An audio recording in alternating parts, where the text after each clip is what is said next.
All right. Welcome to the Suave Creatures Podcast, everybody. Every Friday night at 9 p.m., even if there's only two of us here. Yeah, even if y'all are very disappointed to only see two, but at least we're the sexiest of the two. That's right. So we made it. That's all that matters. No, the boys will be here soon. The only person that's not going to show up tonight is going to be Mara, I think. But I don't know if Mitch will be here or not. He said he's a maybe. Robert and not Josh. Robert and who else? And Rich are at the Solutionary Summit right now. They are having dinner with Michael Heiss. So they said, fuck up. They're being, big shots. They think they're Martha Bueno. They're big shots. That's right. And who else? Josh. Josh said he'll be on. I think he said he was going to be late, though. So everybody's going to be late. He's at a dinner, too, apparently. Is he at the same dinner? I think he's at the Mike Tremont dinner, maybe. Oh, yeah. Him and Mike Tremont. Yeah, so. Big buddies. I don't know, man. So we're going to have to kill some time because Hector will be on here eventually, and we are going to have the conversation. Should we run a candidate against DeSantis? You want to preview that, or do you want to? No. No to both of those answers. Or those questions. No is the answer. What side of the debate are you going to take? I want to know that. Well, me, I'm definitely on the we should not run a candidate. Okay. Definitely not. Not for governor. Not right now. Not at the moment. It's. I think it is a strategic disaster in many ways, and that's basically what I'm going to focus on. It's about strategy. It's complete strategy. It depends on what your goal is. Like, if the goal is to just try to burn everything down and to be an accelerationist, then yeah, let's run a fucking candidate and hope that DeSantis loses. But other than that, it's not worth our time and effort in this election cycle, in my opinion. Well, I could tell you disagree. I go back and forth on it, but I lean more towards we should run somebody. And I don't know. I look at it the same way that I look at the presidential race. There's no way that we're going to win either way. But there are caveats. It's not just run somebody or anybody just to run somebody. It has to be the right candidate. Well, like if it was, Mike Mahari was talking about running on a platform of secession. Yeah. The people that would take away from DeSantis are, it's a recruiting tool more than anything. And so, and despite what our personal feelings might be, if we're looking at it as a strictly like a populist kind of strategic idea, running a candidate that is focused specifically on secession right now might not be the best idea to try and grow the party. You don't think so? It all comes down. No, I don't. It all comes down to what the goal is actually going to be at the end, because who are we pulling from? It's going to be the right. Whoever's the libertarian is the libertarian right now. Yeah. And I don't have as much faith in the general populace as a lot of people do.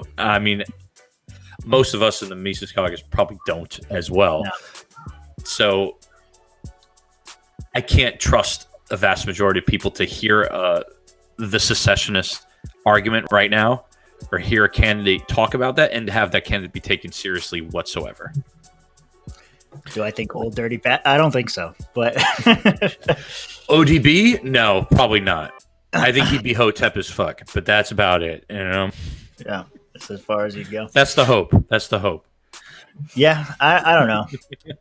This is why this debate's going to be interesting. I know Hector's on the side that we should definitely run somebody.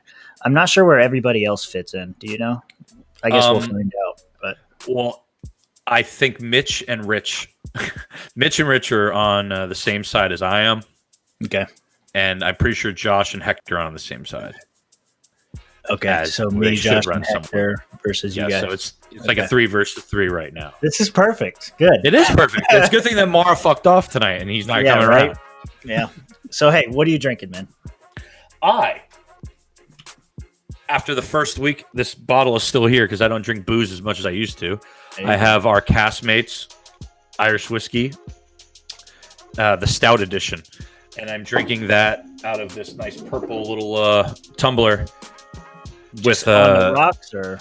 Oh no, I'm being a heathen, and I'm drinking it with fucking Dr. Pepper. Okay. I thought you were gonna say like Coke or something. Dr. Pepper. That's weird. That's why I'm saying I'm being a heathen. Yeah. And is that music only in my ears in the background? No, it's for everybody. Oh, it's for everybody. I'm just making sure because I've already had quite a few drinks before I got on this. I mean, I have been doing schoolwork. No, man, no worries. I just figured, it's only me and you in here. We can have the chill music. It gives it a nice ambiance in case there's like any like dips. It's perfect. No, I agree. It breaks up the the dead air.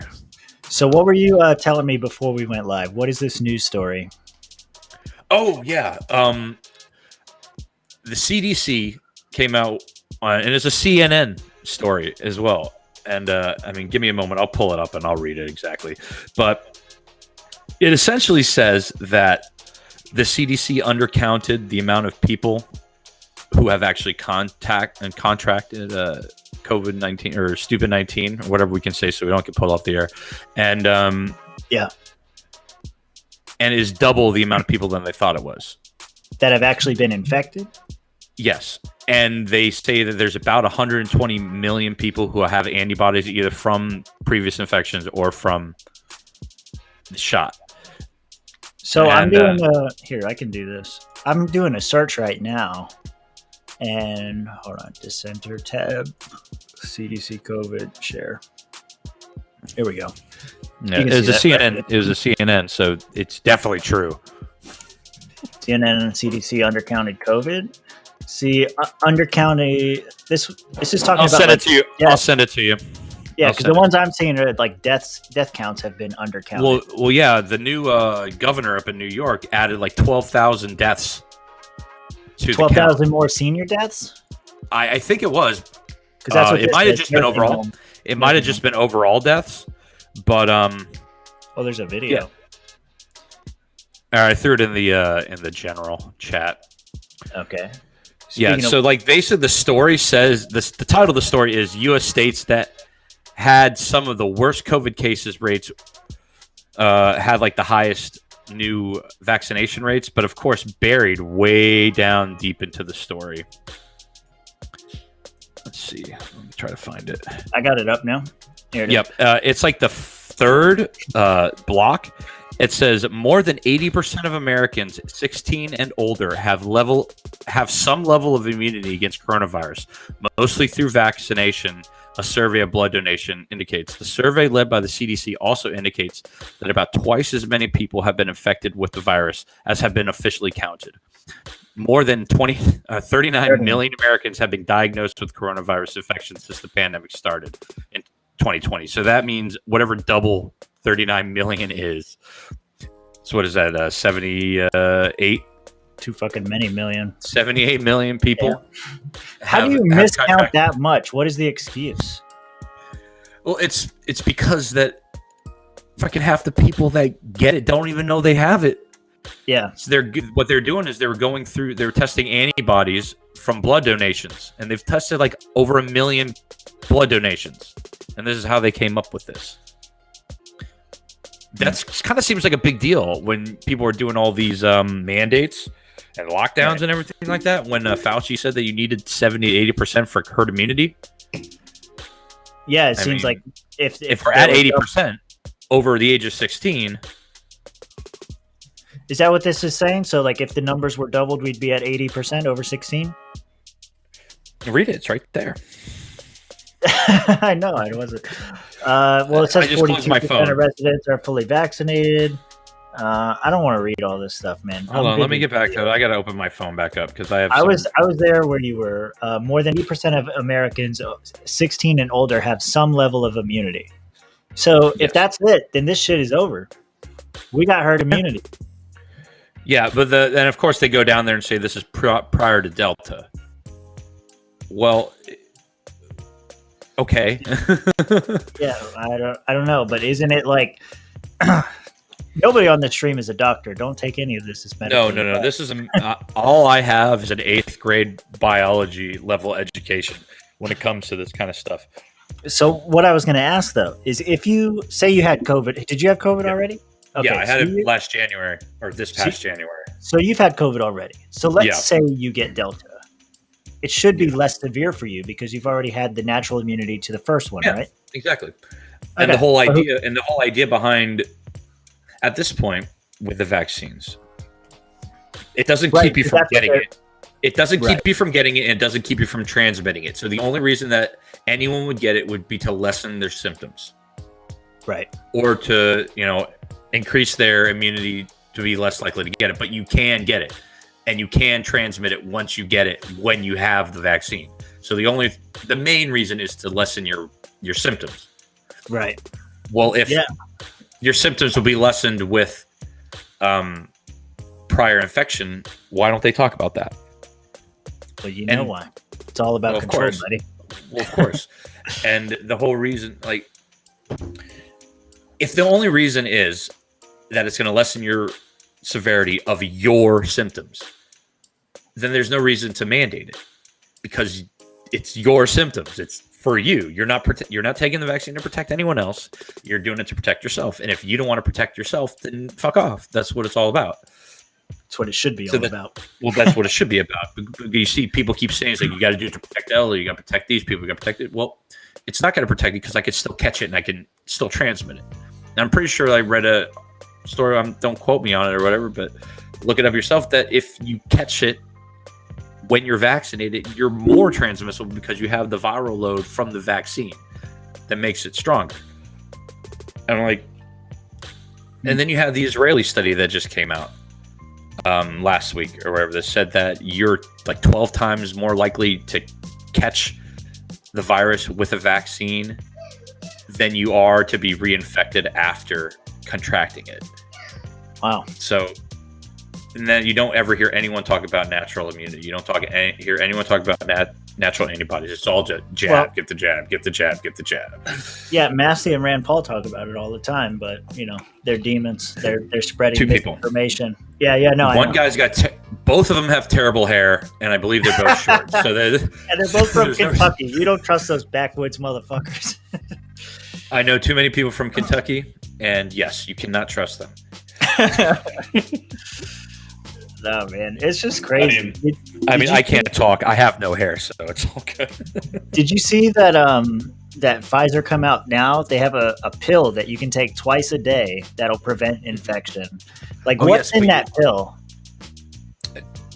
Ivor something. Ivor, they made it up, or I forgot, or like, what are you saying? Ivor, it's a horse dewormer. No shit. That's what's in the pill? No, but okay. I was gonna say, man, they're gonna get probably make fun of all these people for buying horse dewormer, and that's what they put in the pill. But that was exactly what I was getting at. Like, what's in it? Is it just another form of chloroquine or something, or is it something else? It's their specific, copyrighted and trademarked, but patented version of a antiviral. That doesn't mean shit, because they can take, let's just say that chloroquine would work. I don't know that it does or not. Chlorine, yeah. Yeah, let's say the chlorine works. They could have chlorine and add sugar and say, this is proprietary. We just created this, and whatever. Yes. Yes. They can add water to it and say, this is our proprietary formula. Yeah. No, it's just hilarious that you have two particular generic, well-known and widely used drugs that have, had some success in treating this thing, and they're both demonized because they don't have patents. They're like generic, and certain people don't own them. And then you see people come out against it. Like, they keep saying, like, oh, it's a horse dewormer. It's a horse dewormer. It's this, it's that. It's like, well, they do have human versions of it. I believe it's used to get rid of lice. So there are human variations of this treatment that we're not allowed to say on this air. It's something with an I and a V in it. Joe Rogan talked about it. Oh, okay. Yeah. I don't know, man. And I was thinking about these like 2 pills things. Like, let's say they wanted to mandate that. How would they even do it? Because now I don't even think it's a question of if they will do it, if it's possible. It's when. Well, yeah, but like, so like, how would they even track that? Like, you're gonna have to check in with Nurse Ratched every day, and like, if you don't have a signed paper by Nurse Ratched, then then you didn't take your pills. Like, I mean, I'm going to go very RP McMurphy on the whole situation, you know, just but no, it's so stupid. Like, one of the stories I read about the pill is that, oh yeah, you got the twice a day pill that you're supposed to use with the vaccine. Hey, wasn't there all those reports about how the vaccine may or may not cause issues with pregnancy? So maybe this is just like a better version of that. Plan B Part 2, COVID edition. What, do we really want to go down this rabbit hole? I don't know. Because the last show we went down so many rabbit holes that you missed out. I mean, on. I really regret having to miss last week's episode because I was really looking forward to talking to. Did you rewatch it? I have not rewatched all of it, but I need to catch it all. But I definitely regret having family issues come up. Of course, dude. I regret you having family issues, even if you didn't have to come to the stream. Well, I appreciate that. Thank you, bud. But go ahead. I was going to ask you, so what else is new in the world of COVID? Because I honestly haven't been paying attention to shit. I'm scouring our news sections right now, but is there some other big thing that you think that I should know about? That the audience should know about?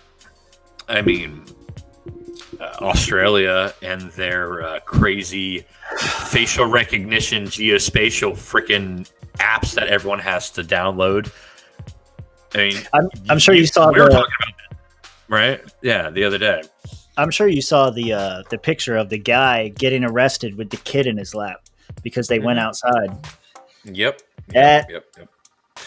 So for those who aren't, for those who aren't familiar, let's run this down a little bit. Do it. I got to get a drink. I guess. Was it South Queensland or Southern? One of the territories in Southern Australia. They're having their citizenry download a specific app where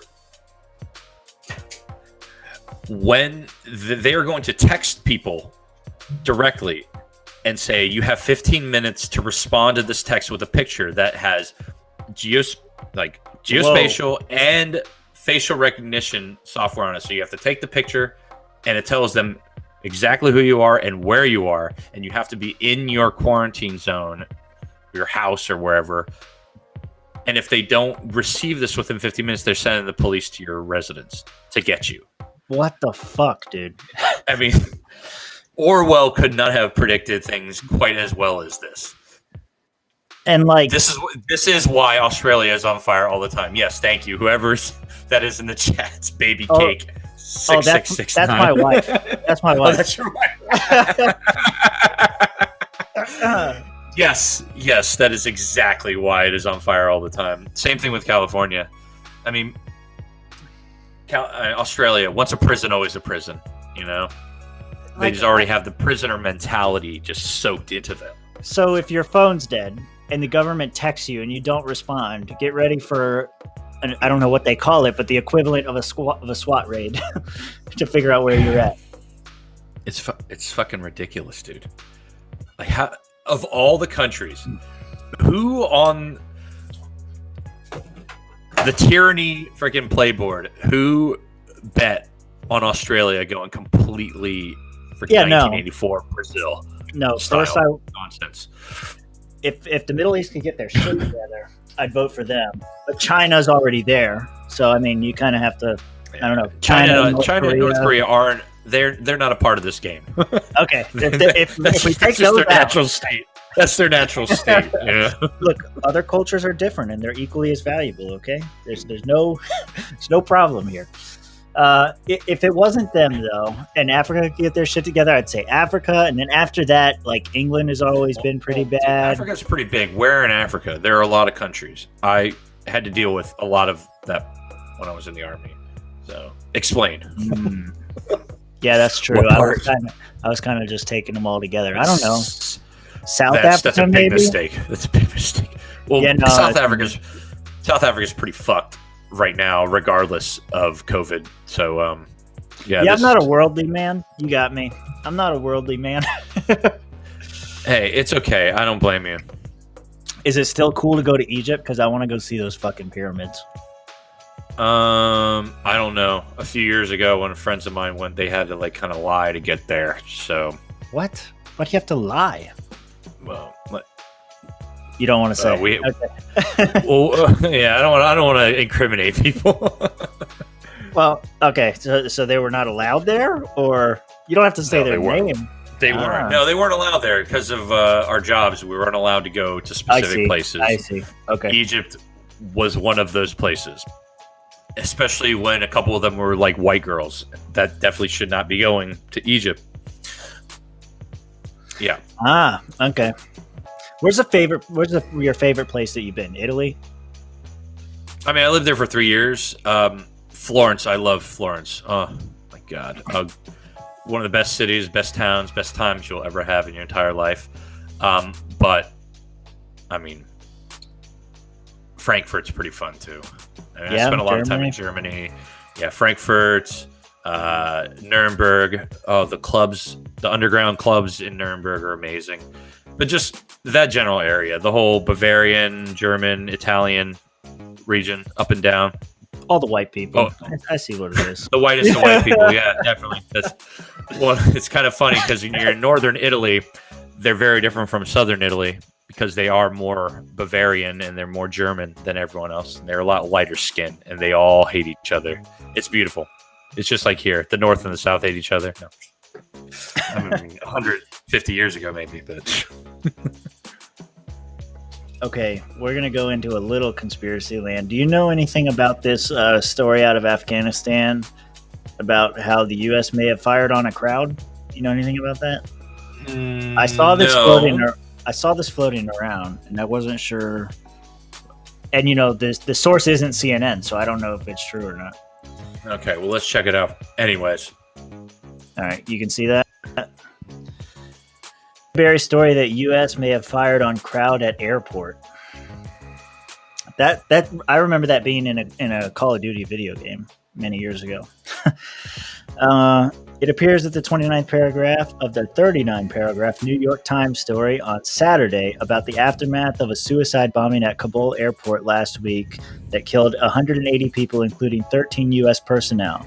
For the first time, Pentagon officials publicly acknowledged the possibility that some people killed outside the airport on Thursday might have been shot by American service members after the suicide bombing. Okay, yeah, that doesn't surprise me whatsoever.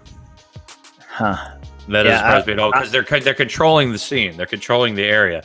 I mean, not excusing that it happened. I'm just explaining like why it may have happened. Like you get a couple of things, a couple bombs going off, and you still have military there. They're not going to just like sit back and let more shit happen. Like they're not going to let people rush the fence. They're not going to let people do this, do that.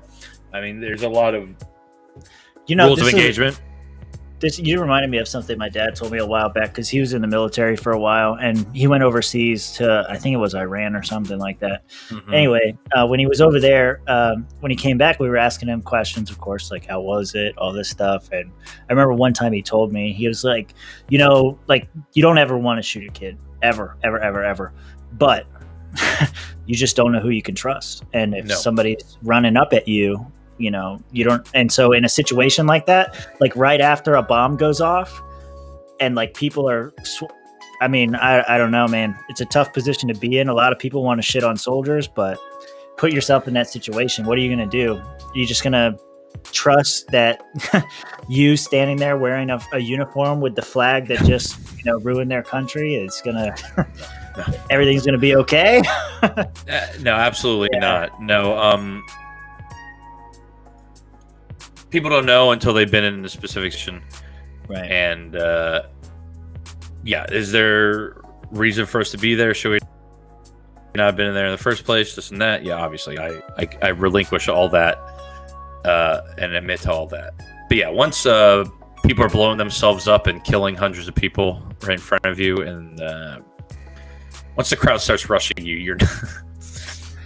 you're not really thinking or caring, you know? Yeah, I don't know. I wouldn't be taking any chances. I know that. I mean, the whole point is to get back, right? You want to come back home. Well, especially you've got a wife and kids, you know? Yes, so don't come to my fucking property uninvited, motherfuckers. 110%. You don't know what's going to happen. All right, moving domestically for a moment. Did you see that the Supreme Court struck down the order? It says SCOTUS once again abolishes CDC eviction moratorium. Mm-hmm. Did you see that? Yeah. That's pretty good. So what's going to happen now? Do you think all these people are going to be evicted? They should be, but they probably won't. No, it's not going to happen. I don't. I mean, I was reading into the foreclosure and the eviction. Like, I'm drawing a blank right now. It's like you have to actually sign up. They don't just automatically waive your evictions. You have to actually sign up for the program, and there's only so many people on the program. Like for a long time, I was thinking like, oh, we're gonna have millions of people evicted and foreclosed on, and this and that. It's like last I checked, there's like 1 million people in the country, which is not good at all, that are like default of their mortgages. Yeah, but that's less than 1%. Yeah, but still, that's a lot of people. It is a lot, but it's not enough. Going to collapse the economy like people were thinking it's going to. Exactly. That's what I was getting at. What's probably going to happen is it's going to fuck just enough people over, just like 2008. 2008 fucked just enough people over and let just enough people slide by that they were able to go past, have a lower quality of life, and then you just move on to the next disaster. That's what we're looking at now. I think the more and more I kind of look at things, I know the dollar is taking a shit, but I think somehow they're going to pull this off like they always do, and it's going to look good for another 10 years. You know, once this kind of recovery comes about, once they finally stop dropping all this stuff, there'll be a nice little silver lining type of thing like under Trump. It's like, yeah, the economy looked good, but it wasn't really. So something like that will happen again, and then it'll just be the next disaster. Somehow, I don't think that this is actually going to be the disaster that fucking cripples everyone or cripples the country yet. It's almost there. We're getting close, though, man. I agree. It's going to be another cycle. I mean, 2008 was 13 years ago. Yeah, it's crazy. Well, we were overdue, right? Because everybody says like every 7 years or so, we get another one. So exactly. It's just a matter of time, man. I don't know. These boys need to hurry up and get here. I want to have this debate about DeSantis. This is the one. Yeah, and Hector's playing the con. He's playing the long con right now because the more I hang out on this stream without him, the drunker I'm going to be and the less articulate I'm going to be. That's right. That was his plan the whole time. It has to be his plan the whole time. I mean, my argument's going to be pretty simple. I mean, it's a strategic one through and through. Yeah. I mean, all right. Look at Georgia. All right. We all love Shane Hazel. I mean, maybe not everyone, because some people think that, you're bringing up Shane Hazel, because I was thinking about this earlier. Go. Yeah, some people are like, oh, well, he may have worked for like contractors. Like, oh, fuck off. No, I mean, until you've had to. Oh, you're talking about the Raytheon thing? I don't care. No, I don't care about that either. I was making fun of people that care about that shit. Okay. But well, he's not allowed to say Raytheon. We can say it. Yeah, exactly. So look at what happened to him and what he did in the Senate race in Georgia. Yeah, in Georgia. Yep. Do more people in Georgia like or hate libertarians now? I don't think it matters, because now they're listening. Think about it this way. I don't think they're listening at all. I think they've tuned us out. I don't think so. What about so let's visit alternate reality for a second and say that Shane Hazel never ran. Mm-hmm. Does anybody in Georgia know his name? No. Probably not. But now they just know him as that asshole who cost us the fucking Senate race. Why? Should have had better arguments. That's your fault, bro.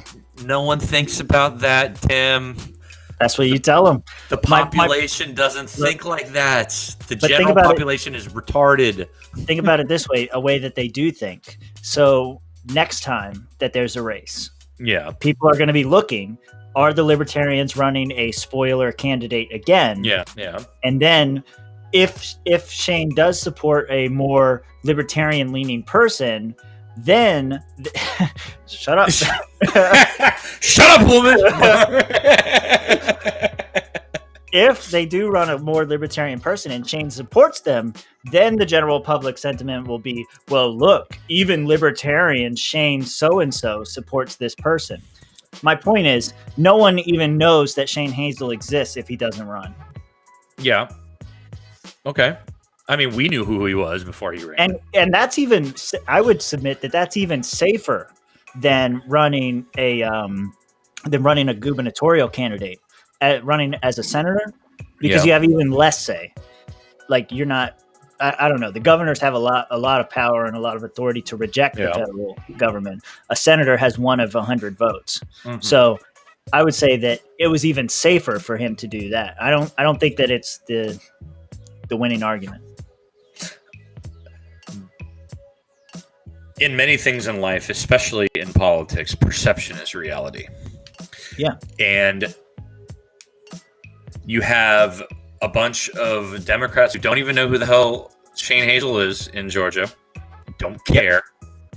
And then you have a bunch of Republicans, not the majority, because the majority don't even know who the fuck Shane Hazel still is, because all they care about is red and blue, R versus D. They don't care about the L or the gold or the black or anything like that.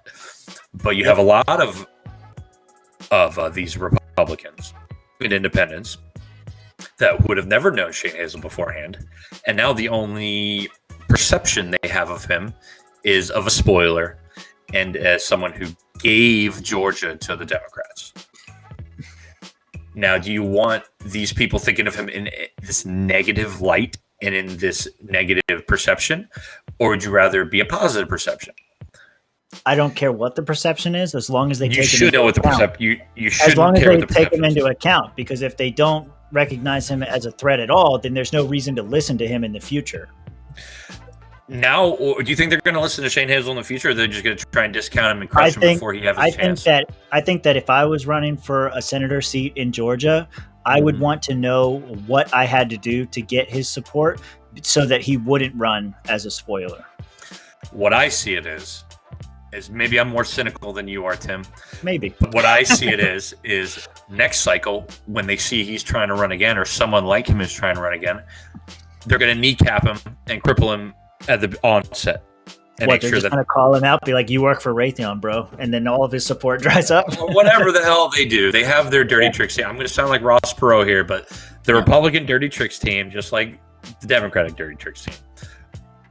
If they want to assassinate you, they'll assassinate you, whether characterly or physically. Yeah, right. You know, they haven't done the physical one in a long time, but they'll assassinate your character like that. Yeah, easy. I mean, they can deperson you, and that does enough right there, because now everybody's writing an article about why you're such a terrible person. You have no way to respond to those allegations, and now you're just stuck with whatever the narrative is. That's definitely a possibility. So in the case of George, go ahead. Yeah, sorry, I interrupt you. I'm going to interrupt you. But the main point is that, yes, Georgia, this was a senatorial campaign. This is Florida, a gubernatorial campaign. And not only that, in a swing state, but not only that, the presumptive nominee for the Republicans in 2024. Is it even presumptive at this point? He's running. Well, he's run. Well, that's what I'm saying. Yeah. He's running, and he's got to be the favorite right now. Unless Trump, I swear, I hope Trump does not run again. That'd be the worst fucking thing in the world. But if he doesn't run, DeSantis is the favorite. Now imagine you run a candidate for the LP. And I'll just debate you on this since no one else showing up. If you run a candidate for the LP and you cost that candidate the election, now you not only have all the Republicans and a lot of independents in the state of Florida hating libertarians. Now you have all the fucking people in the whole country coming out against the LP. And I know a lot of people in the LP don't care. They want to just burn it down and they want to just give people the middle finger. And I can understand this sentiment. But go ahead. I don't think it's I don't think that's the argument. So I look at it this way. Okay. So what is Tho Bishop's argument? He says instead of running a candidate, ask for a favor or ask for an appointed position or anything like that. We don't have the strength for that. Right. What incentive does DeSantis have to give us anything like that? Like what? I understand what he's saying. Like we're not going to win. There is no chance that we're going to win. So what do we do then? The best thing we can hope to do is to get a position. But if we don't pose a threat, and this is where I think Tho's wrong, because Tho keeps saying that we're not a threat and we should just dissolve immediately, while simultaneously asking for our support. No, he wants us to dissolve and join the GOP because in the GOP we would have, in theory, more influence because you're not trying to argue with an outside party, a third party that a vast there's a reason why the Mises Caucus is doing what the Mises Caucus is doing. The LP is considered a joke by a vast majority of people, and for good reason by a vast majority of people. So you have a lot of people thinking you're a joke and not taking your shit seriously, and then they're not going to throw any bones. Or you could take all that energy, throw it into the Republican Party, and basically take over local Republican parties and become a major voice in the party. I think that's more of his argument than just libertarians throwing their support, like throwing oh, we're going to run someone good, and then, oh, we're going to take a percentage, and because we're going to take this percentage, you're going to give us concessions. That's not the way you get concessions. The way you get concessions is doing an insurgent type of thing inside the Republican Party, kind of like what Mises is doing inside the Libertarian Party is what he wants the LP type or the liberty-minded Republicans to do in there. It's the Tea Party that's strategy. those type of yes, it very much is. Yeah. But I'm not in the Republican Party. But that's just I'm steel manning his argument. I don't straw man arguments. No, fair. No, I'm just thinking, when is the last time that the LPF even ran a candidate for governor? Because we didn't. I'm looking right now. Right? No, I don't think so. I'm looking right now. Results. Let me see. Oh, that makes my argument even stronger. Or makes me even vehemently more in my camp if we haven't run a gubernatorial candidate the last couple cycles. Why now? Of all times, if you haven't done it the last couple times. Yeah, I'm looking to see when we ran. Hold on. I'm going to try to find the last one. Okay, that's lagging like a motherfucker around here. Democratic, Republican, Libertarian candidates. So, did we have one? Okay, so the last one was 2014. In 2018, we did not run a candidate. As far as Wikipedia is concerned, maybe they lie. But the Reform Party ran a candidate. Okay. In 2014, we had Adrian Wiley. Now, he was a pretty damn good candidate. He's the guy that brought me to the Libertarian Party. I don't know if you know anything about him. No, I'm not familiar with him. He was fucking good. He quit the Libertarian Party after that guy Invictus. You ever hear about him? Yeah, I've heard about him. Yep. That's why he quit the LP? Yeah, because the LPF wouldn't take a strong enough stance against him and wouldn't denounce him or something like that, and so he ended up leaving. But he got on my radar because he went around and was turning in his driver's license and stuff and was making a big media fiasco out of the whole thing. He was advocating for getting rid of property taxes entirely, stuff like that was fucking. I'm all about that. Yeah, he wasn't playing politics. He was going straight for the heart of everything. We don't need licenses for anything, even driving, and we don't need to pay taxes, even property taxes. No, he was a hardcore guy. I don't think we need driver's licenses, anyways. I mean, you see the people that they give licenses to. That's right. Yeah, no, man. Fucking hell, man. But okay, so what I'm saying is we haven't ran a candidate since 2014. So what is that? 8 years by the time this one comes around. Yeah, so we didn't run one last time. No, not last time. The Reform Party ran and they got 0.5%. And it's actually probably a good thing that we didn't run one last time because we got DeSantis. You know, in hindsight, that looks like a great argument. I mean, he's not perfect. No one's arguing that he's perfect. By no means, but on COVID. But Florida has been a lot better than a lot of places in the world, and that's another thing. It's like not that it's like a loyalty thing. It's like you gotta give it up to someone that has kind of made things better, and also the fact that it's like, all right, I'll wait till Hector gets here. But yeah. Oh, okay, and I'm looking here. So let's say that Wiley ran again, right, against DeSantis. Yeah. Hold on, I'll have to pull that one up. Are you trying to see what his percentage was?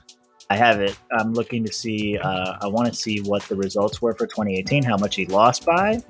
Dude, your wife just said that she was given her license on accident and totaled 2 cars.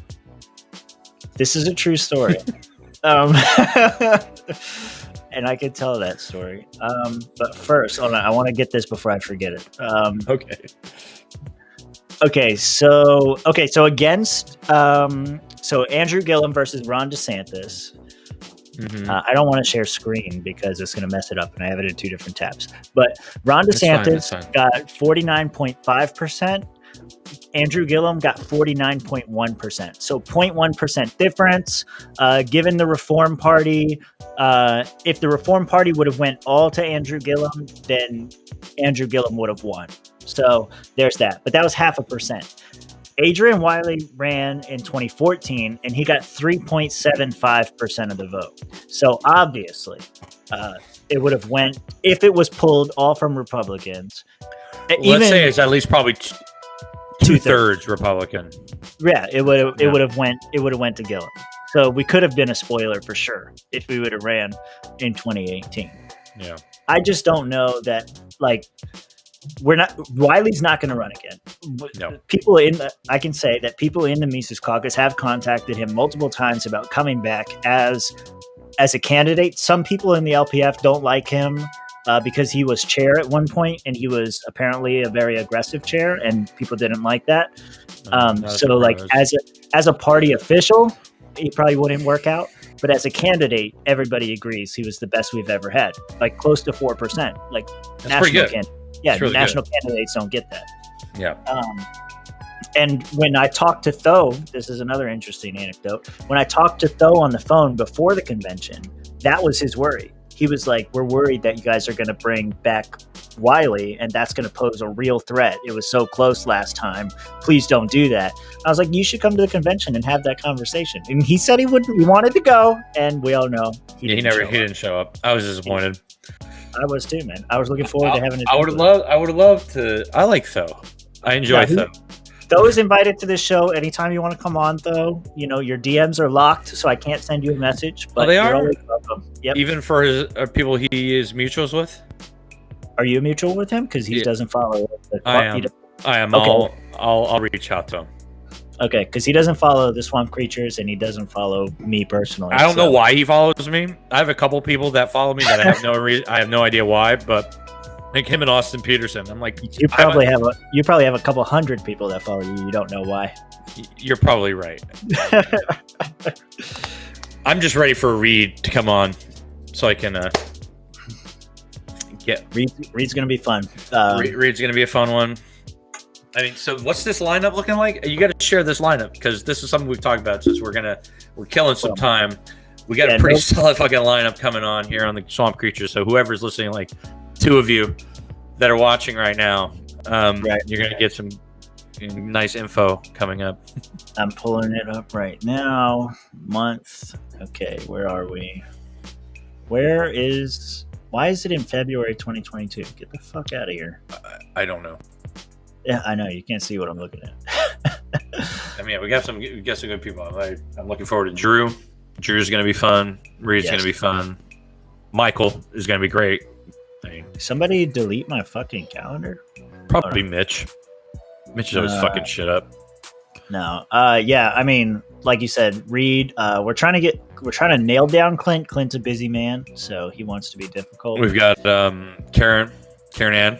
She messaged us today, and she locked in her date. Oh, yeah? Karen Ann's coming up? Yep, she confirmed the date earlier today. We should try to get Angela. Has anyone reached out to Angela?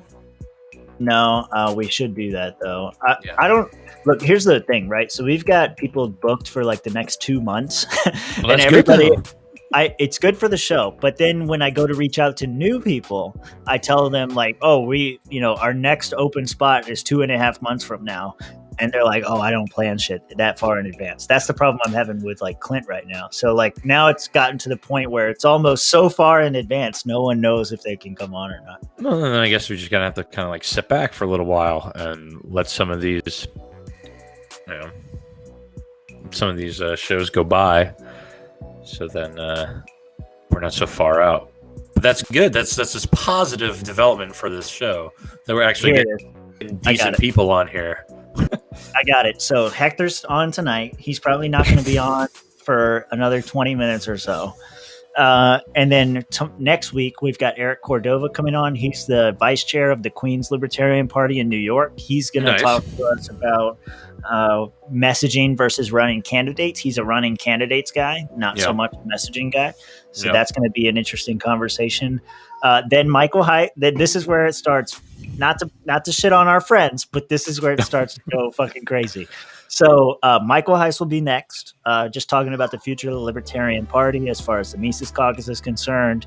The Reed Coverdale after that. Then hopefully Clint. Back to back, we'll have the boys. That should be good.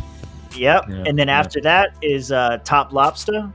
And then Drew Hancock. And then DL Cummings, Florida guy. Nice. And then right after him is Karen Ann Harlos. And so that's where we're at right now. Yeah, pretty solid lineup coming up. That gets us all the way to September. It's pretty, and I think at a certain point we'll reach a certain percentage of Joshua Smith's guests that he has to come on the show. So he's not is he not responding to anyone when we keep reaching out to him? When you guys talk to him like publicly and stuff in the threads, he responds and he's like, "Oh yeah, whenever, blah blah blah." DM him, nothing. In the real Swampcast DM, it's silent. Does he follow the Swampcast? It's a good question. The last message I sent him was holding up a boombox, a gift of somebody holding up a boombox, trying to get him to come on. But we'll see. I'm sure, but that's what I'm saying. So like eventually, if he sees enough of his friends I'll DM him. He's a mutual as well. Well, okay, and so here's the thing with Josh. Josh is going to be another session like this whenever Josh does come on, because his show ends at like 9 or whatever, and then that's right. Because last time you did reach out to him, I think it was Rich. We were talking, and he said he couldn't do it until like after 10 o'clock because his show runs till about 10 o'clock. Right. So it'll be another late night whenever he comes on, but we're ready for him whenever he's ready. Okay. So So do you want to hear about this? Oh, the total. Yes. Let's get a little story time in to talk about why we don't need driver's licenses.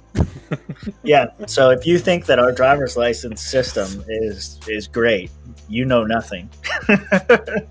So when we were here in Florida, this was before. So I drove over the road for a long time, and then be nice, Tim. What? I did. Just be nice. Oh, okay. I didn't see it. I'm not going to tell all the details. I'm going to tell. I hear her yelling from the other room. Is she? I thought she was. Maybe it was your child. Maybe. So before I'm a truck driver. We drove over the road first for a year, and before we did that, she took a driver's license test. She failed the test because she drove through a stop sign. Okay. Wait, you guys rode on the road together? Yeah, over the road while I was over the road. Nice. Yeah, it was great. Somebody making my sandwiches all day, doing all my laundry. It was fucking awesome. But so anyway, she took the test. She failed the test for running stop signs, and then when we got to Texas a year later, we go in there, and you have to turn in your license. You have to get a new state license. No. So Florida, for those that don't know, Florida is pretty pretty obvious that you have a learner's permit. Actually, I can't show my license on here because it has all your other information. Anyway, it's pretty obvious when you have a permit because it's straight up and down like an 18-year-old. Yeah. And it says like learner's permit on the front of it and all this stuff. So when we went to Texas, they gave her a learner's permit because it was obvious. She says one stop sign. She ran. That's what I said. One stop sign. Yeah, that's all it takes. You break one law and you're fucking out. But anyway, so in Texas, when they gave us the driver's license, they gave her a learner's permit. However, in Texas, the driver's license doesn't say learner's permit on it. It says driver's license. And you have to look down in the fine print at the bottom of the license where it says exceptions or restrictions. And then it says that the restriction is like learner's permit or something. So it's very small print. So when we moved back to Florida 2 years later, whoever did our stuff didn't realize that it was a learner's permit. They just read driver's license on the top. So she got a driver's license for free. Like without having to take, well, yeah, I had to pay for it. It was like $20, but not having to take a test or anything like that. And so during that window, she did total 2 of my vehicles.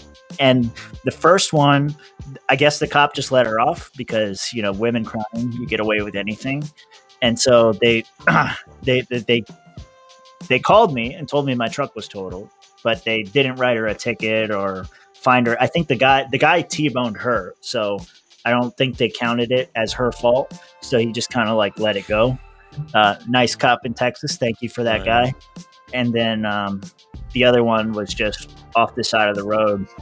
That car's gone too. But, you know, they'll give anybody a license. And all you got to do is move out of state and move back, and you don't even have to take a test. So, narking on your wife, dude. It's whatever. You know, nobody knows her last name. What is this? I went out for nuggets and crashed your Ford. No one wants a Ford anyway. No one's going to argue that. Listen, I liked my F-150. It was a nice truck, and I wish I had it now. I mean, with what, your third kid coming? I don't think you're gonna. Second, yeah. Second kid. It had a back seat. Okay, it was a 4-door. All right, so the boys should be showing up soon. What else do I need to know about them? Oh, dude, she got a good one. I got you out of 2 car payments. So these are true stories. That's why I can't get that mad about it. Because the first one. Damn. So anyway, you're gonna have to punish her later. The first one was a buy here, pay. She's pregnant. She's punished enough. The first one was a buy here, pay here. So I was paying triple what it was worth. That was a good one to get out of. And the second one was a brand new car with like 10,000 miles on it. So yeah, I was getting fucked on both of those deals. You did a buy here, pay here? Yeah, when we first moved to Texas, that's how bad my credit was. Yeah. That was the only place I could go. What did you do to fuck it up? Well, when you stop paying rent, moratorium people. Yeah, not paying rent will definitely do that for you. Yeah, it was never credit cards. I didn't get credit cards until my credit was good. But it was not paying rent. I owed Tico like $500, like the electric company. I owed them like $500 at one point. Yeah, that kind of stuff. You know, since we're in the middle of story time, the rent one. So I was renting at this place called Reflections in Tampa. It was $400 a month for a dorm room setup. So you have your own bathroom and you have your own bedroom, but you share a living space, a kitchen, and laundry and all that stuff. Yeah. And so we were put in the back in the party section. And yeah, so they stopped giving me roommates after a while because it was so crazy there. We were like, it was an open door, man. Anybody could walk in at any point. At one point, our TV was stolen off the wall because it was furniture included. And they bought us this nice like plasma screen TV, and that shit was stolen off the wall, and all this stuff. Were you actually like by a college? Were you by USF or something? Yeah, we were near USF. The bus would take you to USF, but it wasn't like, I didn't go to college, so it was a dorm room setup, but it wasn't an official dorm room. Yeah. So, but you know, give you an idea of this neighborhood, just a few buildings down was the rehab center, was the halfway house. So, everybody's in there. True Tampa. Yeah. So anyway, they stopped giving me roommates after a while. And the way the electric bill was totaled was $40 per person. But I still had a 4-bedroom, 4-bathroom place, even when they stopped giving me roommates. So the electric bill was way over. Yes, Suitcase City. It's a real place. Okay. You can look it up. It's a real fucking place. But anyway, so they started overcharging me for electric. That was added on to my rent. They stopped giving me tenants after a while. And then, anyway, long story short, when we left, the bill I got was for a $10,000 cleanup bill. Because people were like breaking, like I said, it was an open door. We had parties almost every night. People were kicking down bedroom doors for the empty units and using those as fuck rooms and stuff. And so, that was that apartment. God. So when I left and they charged me $10,000, I obviously didn't pay that. No. So fuck that. So I had to wait 7 years for that to fall off my credit because I'm not it. And during that time, I could not qualify for any loans, and I had to get a payday loan. Or not a payday. Well, I did get a lot of payday loans, but that's not buy here. Right. Buy here payday. Yep. Oh, that makes sense then. Hey, you gotta do what you gotta do sometimes. Can't ever say I didn't. I never roughed it. I've lived such a privileged life. This guy. You are privileged, Tim. I know, man. Look at you now. You and your goatee. That's right. And just suck it. Look, the only reason I don't have a full beard like yours is because mine doesn't grow in that way. Oh, you're Joe Dirt. I haven't shaved in months. I don't know about months, but maybe like 1 month. But nothing's there. Nothing grows in there? No, not at all. I mean, nothing grows up here for me. So it's like, it transfers. I'd rather have it not here than not here. Yeah, I know, right? All right, these boys. Where are these fuckers at? They're gonna be here soon. That's what I keep hearing. Let me find some stuff for us to chat about, huh? Instagram.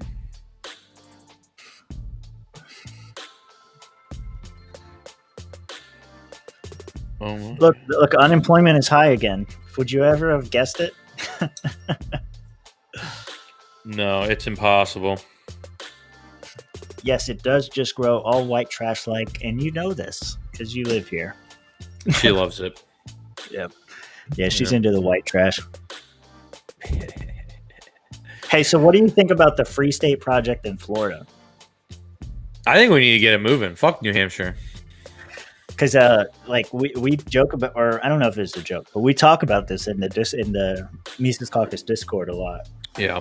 What, the national or the Florida caucus? No, the Florida one. Which channel are you talking about then? Because I've muted a lot. Oh, just search for Liberty County because that's what we've been talking about. Oh, Polk County. Yeah. No, Liberty County. There's actually a county called Liberty County. Yeah, that's right. Well, I know we've talked about people like moving everyone into Polk County, though. I would love it if y'all came here and I don't have to move. This is great. Just makes it so much easier. Yeah, everybody else move. Yeah, no, I'm not leaving. If I'm in Florida, I'm probably not leaving Brevard anytime soon. What? Yeah. What is so great about Brevard County? I mean, there's a lot of stuff that's pretty great about it. But, you just like the city life. That's what it is. The city life. Isn't that in the city? Hold on, let me look it up. We've got the freaking. I'm frozen on the screen. And I mean, we've got the space shuttle here. We got a lot of beaches, a lot of water, a lot of rivers. What is the population? Got a lot of. It's like 400 something thousand, probably. It's one of the largest. It's one of the bigger counties. That's way too many people, man. But it's a big county. Oh, I don't want to move to up near Tallahassee, baby cakes. That ain't happening. I think the total population is 2,800 in Liberty County. Yeah, hold on, let me look it up. Liberty. Yeah, but you have to live up in the Panhandle by all those like timber farms. Yeah. Well, the majority of the county is a national forest. Oh, So if we take over the county, I was talking with Brandy about this. So I don't know what happens. Like, say we take over county government because it'd be really easy. There's like nobody there, and then we just say, "Nah, this ain't a national forest anymore." I What are they don't gonna do? I don't think it can work that way. Says who? It's a national forest. They're gonna send the Yeah, fucking says National who? Guard in after us. Yeah, we don't give you permission anymore. Fuck off. I mean, I'm all for it. Let's do it. Okay, that says Liberty County, Texas. You're fucking with me. I want Liberty County, Florida population. Liberty County, Florida population is So it isn't 2,800. no, it is 8,354. Oh, that's impossible. That's impossible. Let's go to Brevard. There's 400,000. That'll be so much easier. I'm not suggesting we take over Brevard County. This place is Republican to the hilt, and it's got defense contractors out the ass. Could be worse. Could be worse. Could be Orange County. Yeah, that's where Mitch is right now. He needs to get the fuck out of there. Fuck Orlando. I lived there for like 2 years. Okay, well, Polk County has 724,000. Oh, Brevard is so big. It is. It's too big. Too big. Anything over 5 digits is too big.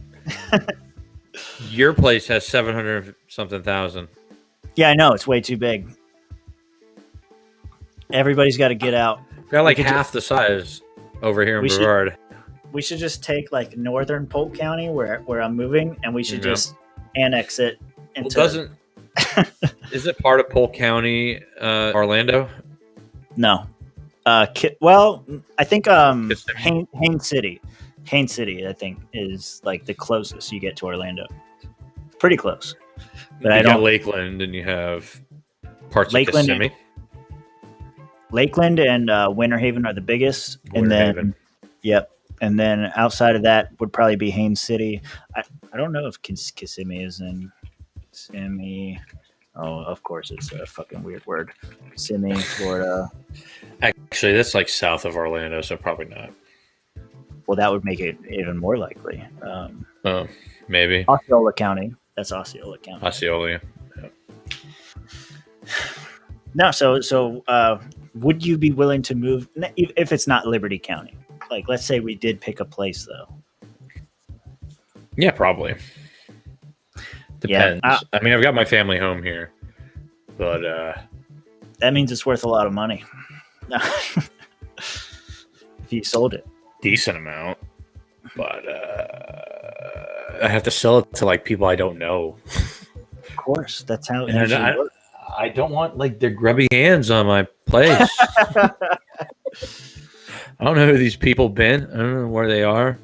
I don't know, man. I think it could work. Like if we pick the right county, like if we pick like fucking like even Polk or like Broward or something like that, it would never work. Palm Beach County. Fuck it. Yeah, just go down there. It would never work. No. All right, I gotta step away and get my second drink. That's fine. I'm gonna find us something to watch because that'll be more fun. Where the hell is everyone? I don't know. I'm asking them, and they're not here. Somebody just messaged something. Let's see. We're gonna be late. They're gonna be late for their late arrival. What the fuck is this shit? You motherfuckers, get your ass here now. There we go. This is what happens when we don't plan a show because we're relying on our guests and the invigorating topics that they're going to bring to the table, and then they themselves are late. This is the show that you're stuck with. This is what you paid for. You are welcome.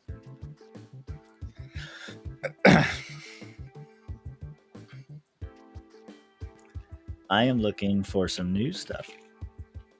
Yeah, and now Joey's not even here. Joey's usually in the chat keeping us company.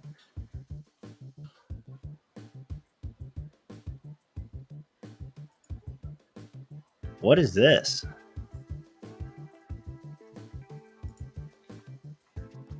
Veritas obtains response video posted by pro-Antifa Intercom High School AP government teacher. What is this? What does he say? I don't know.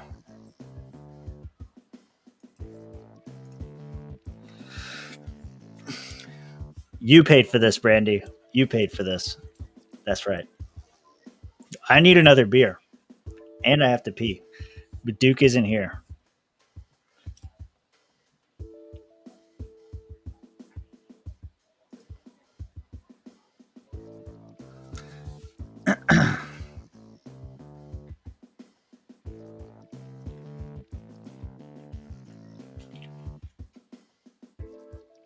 Music be banging though. Let me see. Hurricane Ida killed more. Oh my gosh, there's so many people dead, huh? Oh, this is newsworthy. How do I get this up? Center tab, share. What are we watching? Oh, he pled guilty, yeah. I haven't seen this yet.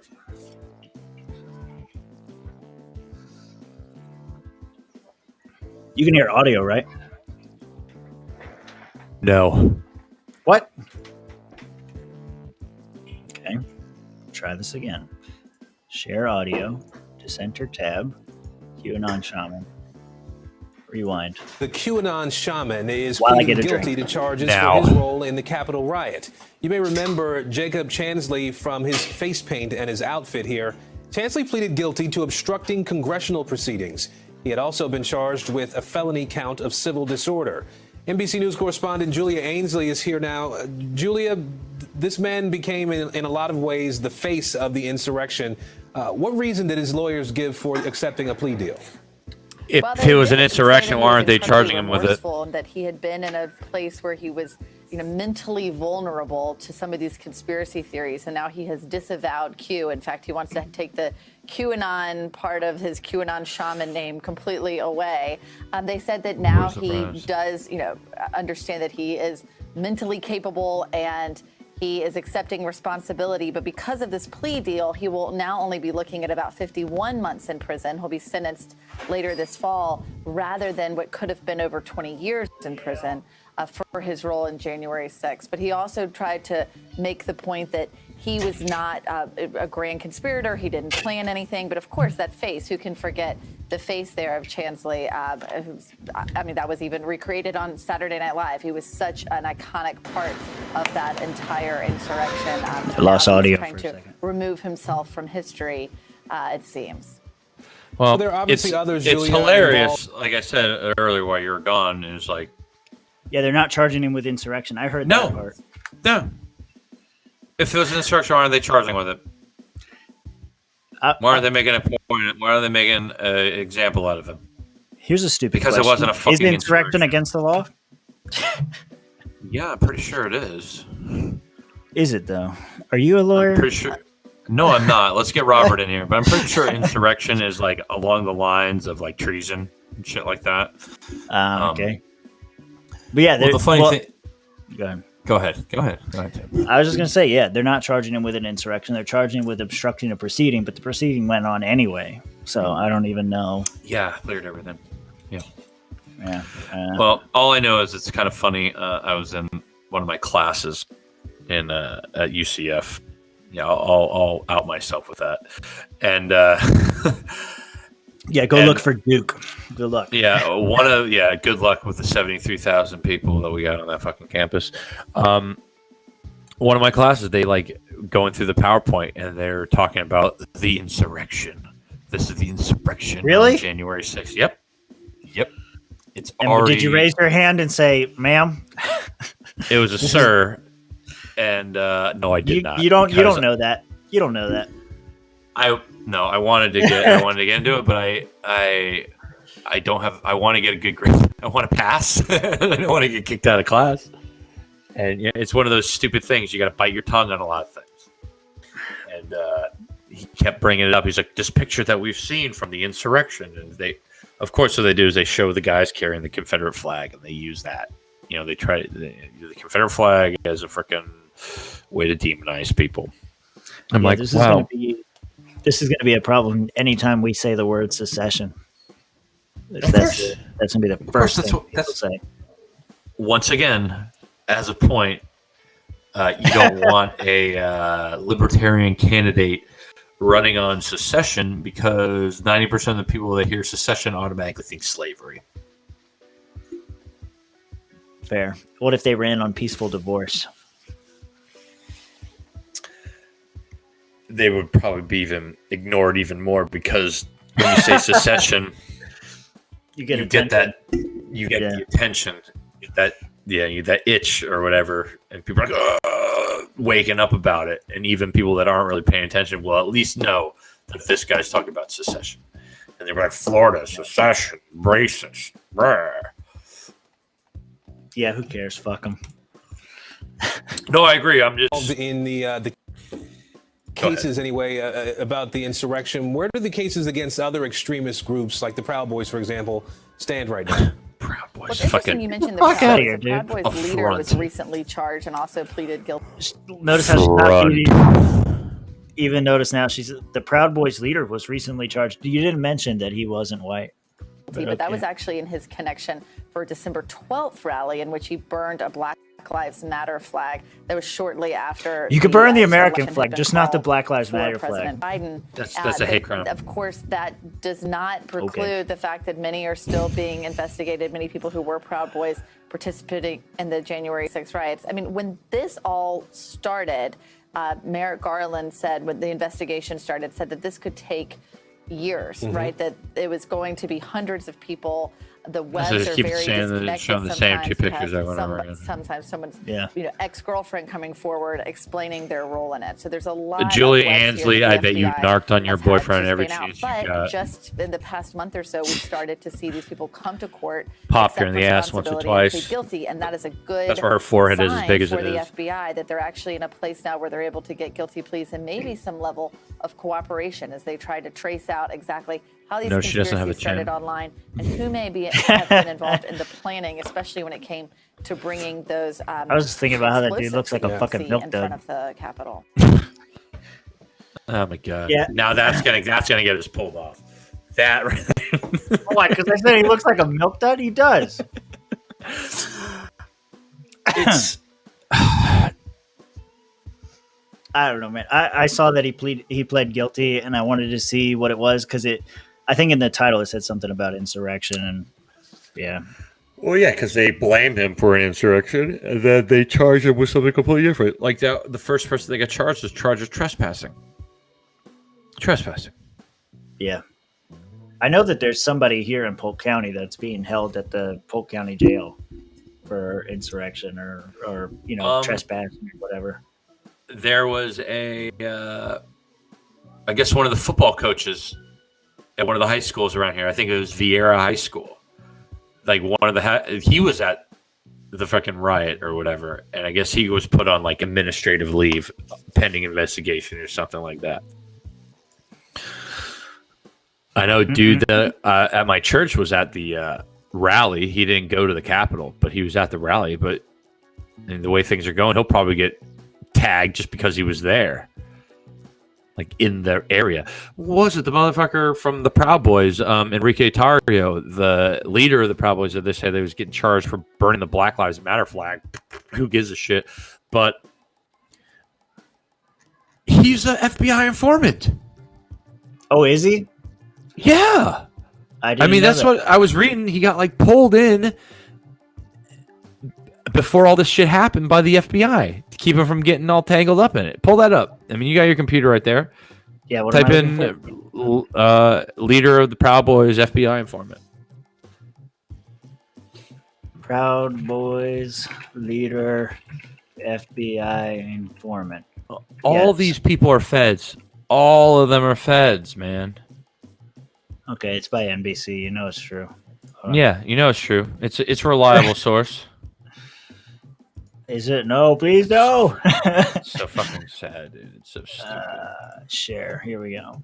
Let's make that The full Department of screen. Homeland Security issuing a rare terrorism bulletin today, warning about a heightened threat environment across the United States, which DHS believes will persist in leader the weeks turned following FBI the successful informant. presidential inauguration. In simpler terms, our security concerns aren't over even with a peaceful transfer of How power. old is this Here now video? is NBC News investigations correspondent Tom Winter, just the Okay, guy we want to talk 2021. to about Yeah. things like this. Tom, how often does the U.S. issue a nationwide alert like the one we just saw? And what specific terror So this is pre-inauguration. This is pre-January 6th. Yeah, threats are they concerned about here? like not So far. it's pretty rare. I mean, this Before. is Wait, something hang that on. we've received No, from January DHS 28th. over the January past, 28th. several years. Right after. Even towards the end of the Obama administration, we really didn't get these types of products, as we would refer to them in law enforcement and law enforcement reporting circles. It lays forward several ideas that you and I have talked about before. This idea of, look, we have incredible racial tensions, we have tensions over political issues in this Yeah, because country, of you guys, and it feels like for the first time we're being spoken to like an adult from the Department of Homeland Security, because we're actually getting real information and their real thoughts on things. Now, the information that's contained in today's bulletin is information that is expanded on and is distilled Get to the from part about the law Proud enforcement products that those of us that cover law enforcement, certainly people that work in law enforcement, have been reading and seeing for the past couple of years. But to your point, There you go. This is Yeah, around here somewhere. /US Capital, capital with an O, and want people to provide some tips and information so they can find these individuals. I think it's safe to assume, Allison, that at least a handful of these people, if not all of them, might be charged in the death or assault of Capitol Police officers. Did any officers die at the Capitol? Like, this was back Yeah. then, and I know people were saying that they did. I know that one guy died after. I think one of them died there, but he died of like a stroke or some shit. It was Too something much that had stress. nothing. Yeah, no one, like they were claiming, like there were stories I remember after it happened. They're claiming that the mob bashed someone to death with like a fire extinguisher yeah. or something, but that never happened. Right. Yeah, that's what I was wondering. Yeah, Tom, like you most also have things, some new it reporting never today that happened. the leader of the far-right extremist group, the Proud Boys, went undercover and cooperated with the FBI back in 2013 to help with a series of drug and illegal gambling investigations. What went down there? Yeah, we're talking about Enrique Tarrio. This was somebody who was taken into custody 2 days before the Capitol riot and attack. It was taken into custody in Washington, D.C., and also had some high-capacity guns on his person. So somebody that was caught by the authorities there. That was, according to the reporting of my colleague, Pete Williams, information that came from the FBI. But back in the case that first hit the dockets in 2012, an arrest in 2013, Enrique Tarrio, that leader of the Proud Boys, was caught up in something totally unrelated to any sort of domestic extremism or violence, was involved in a scheme to take what was stolen tests for diabetes, market them and sell them well below the Wait, market what? rate in South What did he Florida. say? Scheme to take that leader Something of the about Proud diabetes. Boys, Yeah, was yeah, hold caught on. up in something totally unrelated to any sort of domestic extremism or violence, was involved in a scheme to take what was stolen tests for diabetes, market them and sell them well below the market rate in South Florida.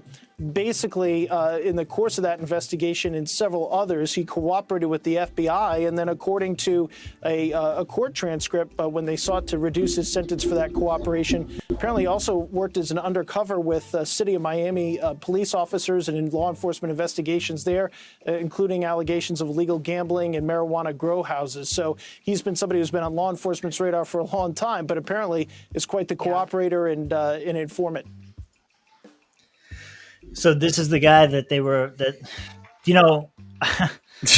look, And they took him into custody before everything happened. They went and grabbed him. They're like, "You're here in D.C. We know what's going to happen. I wonder why the FBI knew it was going to happen." And they brought him in and kept him from getting his nose dirty because he's a good boy. there's He's so a many. good boy. I have so many thoughts and feelings about this story. You haven't heard of this before? You've never heard of this before? No. I knew. man. Listen, I hear all the Proud Boys people and all the right wingers always coming out and saying like, "Oh, the Proud Boys, such a racist group. They have a black leader or a Hispanic leader or whatever he is. Some brown guy is leading." is leading Cuban. everything. Whatever. And I never knew that he was found to be this informant guy or whatever. But even like still to this day, they still say like, "Oh, the Proud Boys, that racist group that that has They're ethnic and good bogey, minority leaders."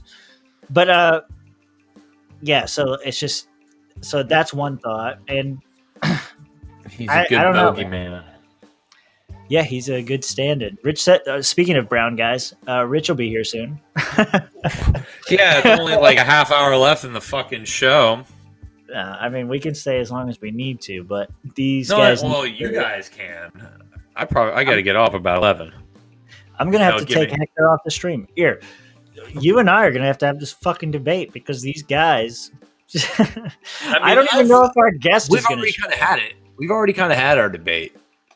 Like you Yeah, and I have gone back and forth. Like, you haven't agreed that I was right, so it's no, not that's not going to happen. I can tell you right now, it ain't going to happen. I mean, it's going to be very hard to convince me. The only thing that would really convince me yeah, fair. is if all the COVID shit fucking, Oh, that's not like if say over the course of like the next 6 months, the whole COVID regime just kind of like, Is there a? we're moving on to our next thing. Is then there a yes. gubernatorial candidate that you would support running under the Libertarian ticket? Not you don't have to name a person, but like a type of candidate. This Like this I'm particular term? I'm thinking like blue pill libertarian. No, I'm not blue pilled, so why would I? No, but they would pull from the Democratic Party majority, right? Like that's what I mean. Like somebody who would target the Democratic Party. I don't think that would happen. I think I know that they're not going to get support from a lot of people we know, but No, I know that, but what I think is like I don't like right now. I don't think there's any way you're breaking that particular narrative. You're not breaking that bubble because like you look at all these different polling aggregates, and amongst Democrats, Biden is like at 90-something% approval rating. really, Yeah, so it's like Is it that? yeah, it's that high, and it's like super low for Republicans, and then like independents, he's like at like 40-something, 30-something approval rating.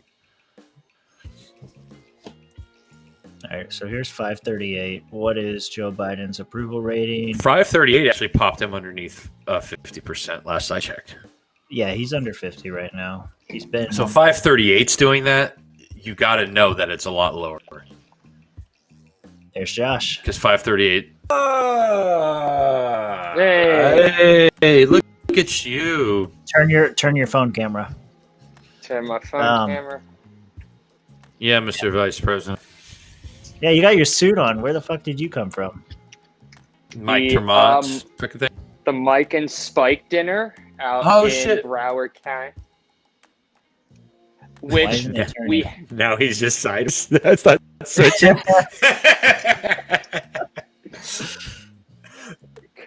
Make it here, switch. I have to leave.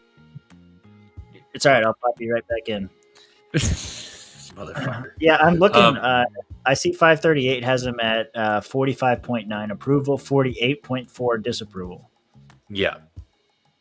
And that's just aggregate. Yeah, There's, that's everybody. I'm looking for the Democrat approval rating. There's another. Here's one survey. Well, this is from Breitbart, so it's obviously fake news. Joe Biden approval on downward trend among Democrats. Let me see if they I give can't me remember. There's some other. I know you have 538, and there's Real Clear, and then there's one other polling aggregate That's out better. there that I remember the name of it right now, and they actually give you breakdowns by party like that. Oh, you know what? Real Clear is probably a good one because they show everybody's stuff. Yeah, Real Clear is really good. But there's some fucking hell. Are we better, I didn't think gentlemen? it was that high. Yeah, that's yeah, much you're better, Josh. Okay, so real nice event. Yeah, Mike, Spike, Martha, the Very lovely Ooh. Tasha Cohen as usual, big VIP. Martha was there. And that the big VIP though, really, Lynn Ulbricht. Ross Ulbricht's mother was in attendance tonight as well. Fuck yeah. Got to meet her. Yeah, nice, very nice. Yep. Fun fact, boys. She, and I don't know if I'm letting this cat out the bag a little too soon, but rumor on the street is she's looking to move to the great gunshine state of Florida very soon. Everybody's That coming way. here. So, for those of you who are not aware, freeross.org, I believe it is. Is it an org or is it a com? I don't know. I think it's an org. It should be an org. If not, it's a com. But definitely go on there, check out Ross's story. That is It is .org. Yep. It is .org. Good. Like I said, definitely look out, reach out. Donate what you can to that. That's a huge thing. But yeah, boys, what I missed so far? Oh, We just been bullshitting, dude. I mean, What do you we did a little bit of the debate between the two of Okay. us since we're killing time. We talked Let's about stupid 19 freaking immunity. We talked about Tim's wife's inability to drive cars. Oh God. When he can't drive cars, it's not just his wife; it's everybody's wife. There we go. Okay, I Yeah. have. So before we get into the debate, I have a question. So while you were there with Tasha Cohen, did you get her permission to have Spike on the show yet, or did you even try? I did, but it's actually funny story. Not her permission that we need. He needs So- his fucking handler's permission. Is it the blue-haired lady? Bingo. No, it's not even her. Oh It my is god! Brian. I have his information. I'm not gonna put it on camera because Right, I'm right, not right. Lauren. I don't dox people. But I have his information right here, boys. So we need to reach out to this gentleman. And Yep. Spike already said, he's like, look, I could tell you a million times, I'm cool. I'm going to do it. I'll give you a big thumbs up. I'll pat you on the ass and tell you I'm going to be on there. But until this guy here confirms it, it doesn't matter what he said. That's what happens when you get, when you're like a fucking vice presidential candidate and you're I called did send Spike, him- even though your real name is Jeremy. So Oh, we're not allowed to call him Mike while he's on this show. We can only call him Jeremy or Tasha Cohen. Just call him Sasha constantly. Sasha. I mean Jeremy. I'm sorry, guy. Question. Fuck God. Yeah, I sent the Brony. DM. So whenever he wants to come on. Okay, so about the debate that we were supposed to have tonight that is failing epically. Where's your position? Where do you stand? Make your argument. So I'm of the belief that we need to run somebody against Ron DeSantis. Yeah, so you're like in the middle of us. You're more on my side than Duke's side, but you're kind of in the middle because I'm not that. No, far. he's not in the middle. He's on the far. He's on the totally like on the other end of me. You're in the middle, Tim. You're in the middle, Tim. Not him. Taking off my LPF hat for a minute and strictly putting on my hi, I'm Josh the individual for a minute. As Josh the individual, not as Josh, vice chairman of the Libertarian Party of Florida. Yeah. I truly believe that we need to run a candidate in the state of Florida, or we're just admitting that we are completely irrelevant. Is that the argument? Relevancy? Explain. Yeah, please. It's okay. It's more than just relevancy. See, the problem is that there's this overwhelming belief in libertarian circles around the country that Ron DeSantis, for some reason, is the libertarian politician out there. And Oh no. while he might be great on COVID and lockdowns and mask mandates and all that, he's really not great at all. People are really hyper focused on this whole COVID thing because this is basically issue of our ruled time. our lives. Yeah, it's ruled our lives for the last 16, 18 months. This has been everything. You've been told where to go, what to do, how you got a dress code now to go anywhere. You got to wear that stupid Sounds little pretty fucking important. face diaper. It Sounds is, pretty it's really big. important. Sounds like a big deal. Josh, what are you drinking? Go ahead, Josh. Go ahead, Josh. I was drinking Yingling, but I just realized I don't have one, so we're going back to the Terrapin again with the Terrapin Station, the craft beer. There you go. Terrapin Station with the luau. Going back to the luau, boys. Nice. There you go. Big luau. So, so you're saying like he's not a full-on libertarian. So even if COVID is the biggest issue of right now, like I don't think like Phil wants us to endorse him. That's never going to happen. It's prevented. We can't even do it if we wanted to. So I want a fucking pony, but Vermin Supreme ain't getting me no motherfucking pony. So here we are nonetheless. Fuck that boot on head motherfucker, man. Like that's the thing with Tho can want whatever the fuck he wants out in Republican land, but being as somebody who lived in Candyland like he does now for a little while, I thought the grass was green too. We just need the right liberty people that we're going to find that right person that, people just need to read more of this person, or you need to listen to more Rush Limbaugh and that'll fix Republican. Come on. We know what the real problem is that the people that come to the Republican Party are not actual liberty-minded people. It's all a facade. It's used so that they can snooze their way into their whatever fucking office they win. Commissioner, senator, state legislatures, fucking Fed boy, go home, whatever. Doesn't matter. It's all an act. Republicans have been an act since Nixon. They've been an act since Nixon took us off the gold standard. So here's something. So here's something we were looking at earlier. The LPF hasn't ran a candidate since 2014. When Adrian Wiley ran, he got almost 4%. The last race was decided by less than 0.5%.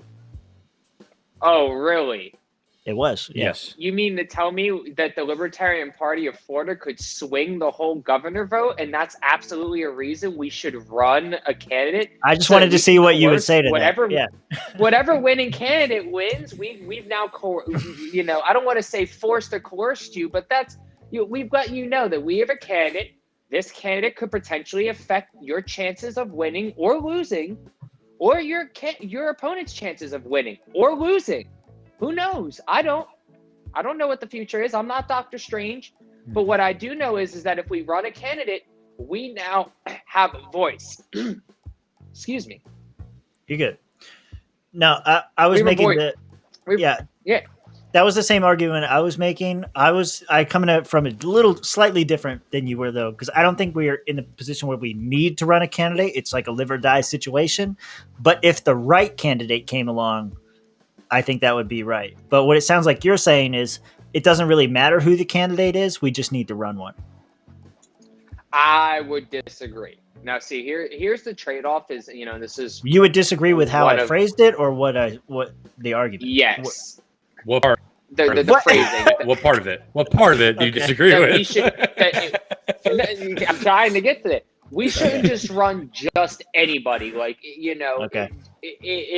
If Mara came off of the bench and was like, "Hey guys, I want to run for the governor of Florida," and he was realistic and he was a voting age and all, like he met all the criteria. Otherwise, I would look at Mara and go, "Mara, I love you. You're a good person, but I would not have the LPF endorse you to run for governor." But that you have to find the right person. He said the same thing. He was going to run for LNC. I immediately said, "Fuck you, bro. That's not happening. Get out of here." No, it's not. No, you. We don't need another Waldenberger or whatever in here. Yeah, no. Exactly. I don't want. If you got John Waldenberger running for fucking governor of Florida, I'm probably going to laugh at you and go next. But if you bring me somebody like, I don't want to throw. I'm not throwing names out there because I don't want to put anybody in those crosshairs, let's just say. But Well, Mahari turned it I'll down throw a until we brought him up. So okay, Mahari, the 10th Amendment guy, he already turned it Yeah. down. So yeah. Why did so he let's say he say, turned it down? hypothetically, family. just not the right, Oh, not the gotcha. right time, not the right Okay. time, right position, yada yada yada. Gotcha. Personal. But yeah, let's say if we had, a really solid LPF candidate, we got a couple running for office right now who may or may not be able to run, in a position to run for governor at that time. We got good, solid candidates, somebody who can speak from, good libertarian principles that we know isn't going to shit the bed when we put them on camera in front of a crowd, who isn't going to say and do some dumb nonsense, talk about bestiality or, age of consent laws, all that dumb, stupid nonsense. You're asking for a lot, Josh. I am, but that's where we build the narrative, though. We stop trotting out these guys who get up there and get super like, what do I need a license to toast in my own house? Like when we get those guys up there, that's where we keep the perpetuality of that we're running. That's the perception of. But wrong though. But you're half wrong though, because that we were talking about this. We were talking about this earlier. I'm only half wrong. Yeah. Adrian, well, because I mean, when you bring it to a ridiculous level, but like Adrian Wiley got on my radar for saying that he. To the ridiculous level they do. We just all watch it happen, fucking fall apart on C-SPAN 8 the Ocho. No, but what I'm saying is Wiley got on my radar by saying that he wasn't going to get a driver's license, and he went in and turned in his driver's license. So you're saying that's a crazy position, but that got him camera time. That got him in front of people to say no property taxes, another like extreme position. And he got 4% or close to 4%. Look, there's a huge difference between Vermin Supreme with a boot on his head and Dan Berman with a giant goofy hat on his head. They're both wearing goofy hats, but Dan Berman to me is. I was with you till you said this. What? I don't know Dan Berman, but Vermin Supreme's real name. You don't know?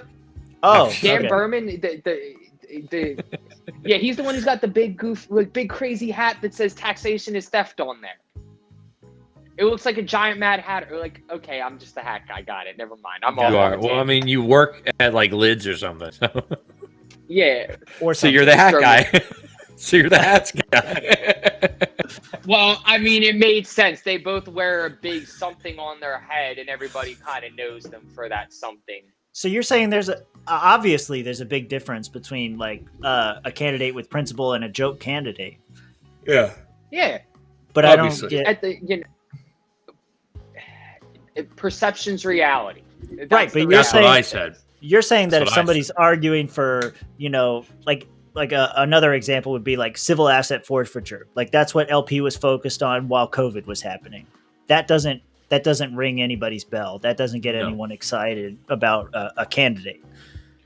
But I don't know. It seems like what you're saying is like we need a libertarian candidate, just not a good one. See, I feel like I'm not like explaining myself well enough. No, that's fair. Like no, you're a disservice. You've made a couple of good points on. Yeah, we don't need. I don't need the perfect candidate to come along. I don't need the next coming of Ron Paul to come be birthed into my hand like it's baby Jesus or something. Like there's no North Star, no bright shining North Star that's going to guide me to a manger that's going to give me the greatest libertarian candidate ever to grace the state of Florida. It's not going to happen. Like we're not going to be the three wise men and five. But if we keep running candidates, guess what? Eventually that's going to have somebody who's sitting somewhere like we are now, smoking and joking, drinking beers, and goes, maybe one day that might be me. And they get themselves and take that action to get themselves on that path. What, do you think that fucking Donald Trump woke up one day and was like, all right, I'm going to be fucking president? Well, okay, maybe he did, but... Yeah, that's that was a bad point. Right? Most people don't wake up and go, you know what, exactly I'm the president of the United States. And we're going to do that. Like, Donald Trump is an anomaly of the political... Like, of course. you gotta love Donald Trump. He was an anomaly you will never see again in the political spectrum in your lifetime. He was the Whig Party for 4 years. Yeah, he was a Yeah, extreme he never ran gonna- as a third-party candidate. Yeah. He just used the Essentially, that was- Republican. He And just used that- the and Republican that is why- infrastructure. Yeah, and that's why I love Dave's, the idea of Dave Smith for president this coming election cycle. I hate Yeah. the idea of Dave Smith 10 years from now. I hate the idea of Dave Smith maybe 10 years, prior to this. But Dave Smith in a vacuum right now, we saw what it takes for a third-party candidate to win an election. Go out, dominate the media, say anything. It doesn't matter how stupid or dumb it is. Turn say your camera. anything. Yeah, turn your camera. You can just go Turn and your turn camera, your camera. That Rich. could be Yeah, the whole platform. Turn your fucking Rich. camera, Rich. I'm running on a platform of turn your fucking camera. You fucking schmo. Man, these beaners Yeah, getting here with 20 minutes left. now you're just sideways, you. There. Yo, I think you gotta. so I think you got. What did you do? You had to bounce out and. Oh. So we need what? to pause here. I'm calling a timeout. Rich, you What up, had boys? you had an eventful night tonight. Would you like to share with the crowd since we're just bullshitting right now? Yeah, so I'm down at You the Solutionary fucker. Summit in Miami. Kill that background music now. Oh, I can. Yeah. There you go. Go for it. No, I was So I'm grooving. down Fuck at that. I'm down at the Very Solutionary solid. Summit in Miami. Last I heard, we had about 15 people that added onto our what's it called, like the email list and whatnot. And nice. that's just That's people great. in Florida. That's So, not what I'm you know, talking so- about, though. You damn So, well so know far, what it's I'm been a talking about. success. Hey, I'm getting there. Cut Bro. Tim Let me get He's there. building Fuck it you. up. Cut the Timmy likes blue and out of the math problem. Let's go. I want to potatoes. I'm here to get to the steak now. Filet mignon, bitch. Let's eat it up. And then I won Smith & Wesson. It's 2.0 Performance Center, maybe. What? You want a, Wait, you say want that a again? piece? You want a piece? I Fuck won. Yeah, dude. this MVP. motherfucker won a handgun and gear on a fucking raffle. Yep. Fucking privileged ass motherfucker. This is some bullshit. Brown privilege, motherfucker. Brown privilege. Coming back again. Yep. I told you, Rich. You don't count. You got brown privilege. Oh my god. Well, what a surprise at the Solutionary Summit with fucking Maj Toure. The brown guy wins the fucking weapon, man. Surprise. Hey, We gotta arm in the- all We gotta fairness, arm minorities. hey, in all fairness, I'm like one of the whitest motherfuckers here. I'll show up tomorrow and we'll fix that, Rich. It's okay. Yeah, Robert no, must like be out Robert Out of and fucking Mike. sorts down here, man. Robert and Mike are like the only two people that are whiter than me. Wow. Yeah. So how was it, man? Was it everything it was advertised to be? Was it fun? Dude, so far it's really fucking cool. Like it's very all of the talks that they've had have been like very much like open forum where, you know, people are just they're kind of shooting the shit on stage, but the crowd's getting involved also. So it's a real cool format. And it's pretty cool Nice. to see Heist in action. You know, he's over here, you know, people start asking questions and then, you know, you get somebody start talking about Bitcoin or something like that. And he's like, "Ooh, you need to talk to that guy later." You know, and then you got somebody that starts talking about some economic stuff, some principles, talking about, you know, they're printing too much money, this, that, and the third. And, you know, he's like, "Ooh, you know, we need to talk to that guy later." And, you know, it's real cool while watching him do his thing. Is he laying on the bed waiting for you right now? No, there's nobody right now. Yeah. Nah, you got Mike hiding in the closet. That's This cool, is man. Rob, hold on. There we go. Yeah, Rob already dumped all his stuff over here, so, you know. Oh, Rob's Like- staying with you? Yeah. He's gonna be the little spoon later. Is it Nice. is it gonna So I don't gotta wait Hey, for Rich. him tonight. Cool. Rich, Yeah. is it gonna be a bueno Ah! mucho bueno? He's got a girl. He's got a girl. You're the only one that's allowed to talk like that. Hey, so we were just getting Me? into everybody's. Never. I've never Yeah, talked yeah. in my life. We're just getting into the DeSantis debate a little bit because it doesn't look like our guest is showing up. This fucker. Oh, nice. So, no, not nice. Gay. Yeah, no, that was sarcastic. So Hey, look. where? Hey! Hey! Oh my The god! whitest guy at the Solutionary Summit. Yeah. Hey, for real. so here's what I want you to do, Josh. What did you have to do last time? You had to back out, turn your camera, then rejoin. Yeah, I had to back out, turn the camera because I had to switch from the Discord to the browser, and then when I got out of my Discord, it was fine. So Well, yeah, I'm log out. actually. So I finally got my computer connected to the internet because that was taking fucking forever. So I'm jumping on my computer. All right, we're gonna let Josh All right. make the rest of his argument, and then you come back. Yep. Hold on, I'll be right back. Yep. All right. All right. Back All to the right. DeSantis thing. Yeah, DeSantis sucks. We need to run a candidate. We need to stop giving them the comfort of no. Hey, there you go. I hate the idea that we're giving them the comfort of knowing that we don't have anything to worry about. Okay, as long as I beat out the red or the blue on the other side, I'm cool. That third, let's keep it in perspective here, and I hate to do this now, but let's look at Shane Hazel up in Georgia. We did this earlier. Go for it. Yeah. Yeah, you see, screenshots coming out of that Republican, state committee meeting afterwards where they were talking about why did we lose, and number 3 reason up on the fucking PowerPoint presentation, Shane Hazel, goddamn libertarian candidate. You know what? If you don't want to lose, either you're going to appeal to our voting base in a way that's going to convince them that, or you're going to demonize us and we're going to vote for our candidate.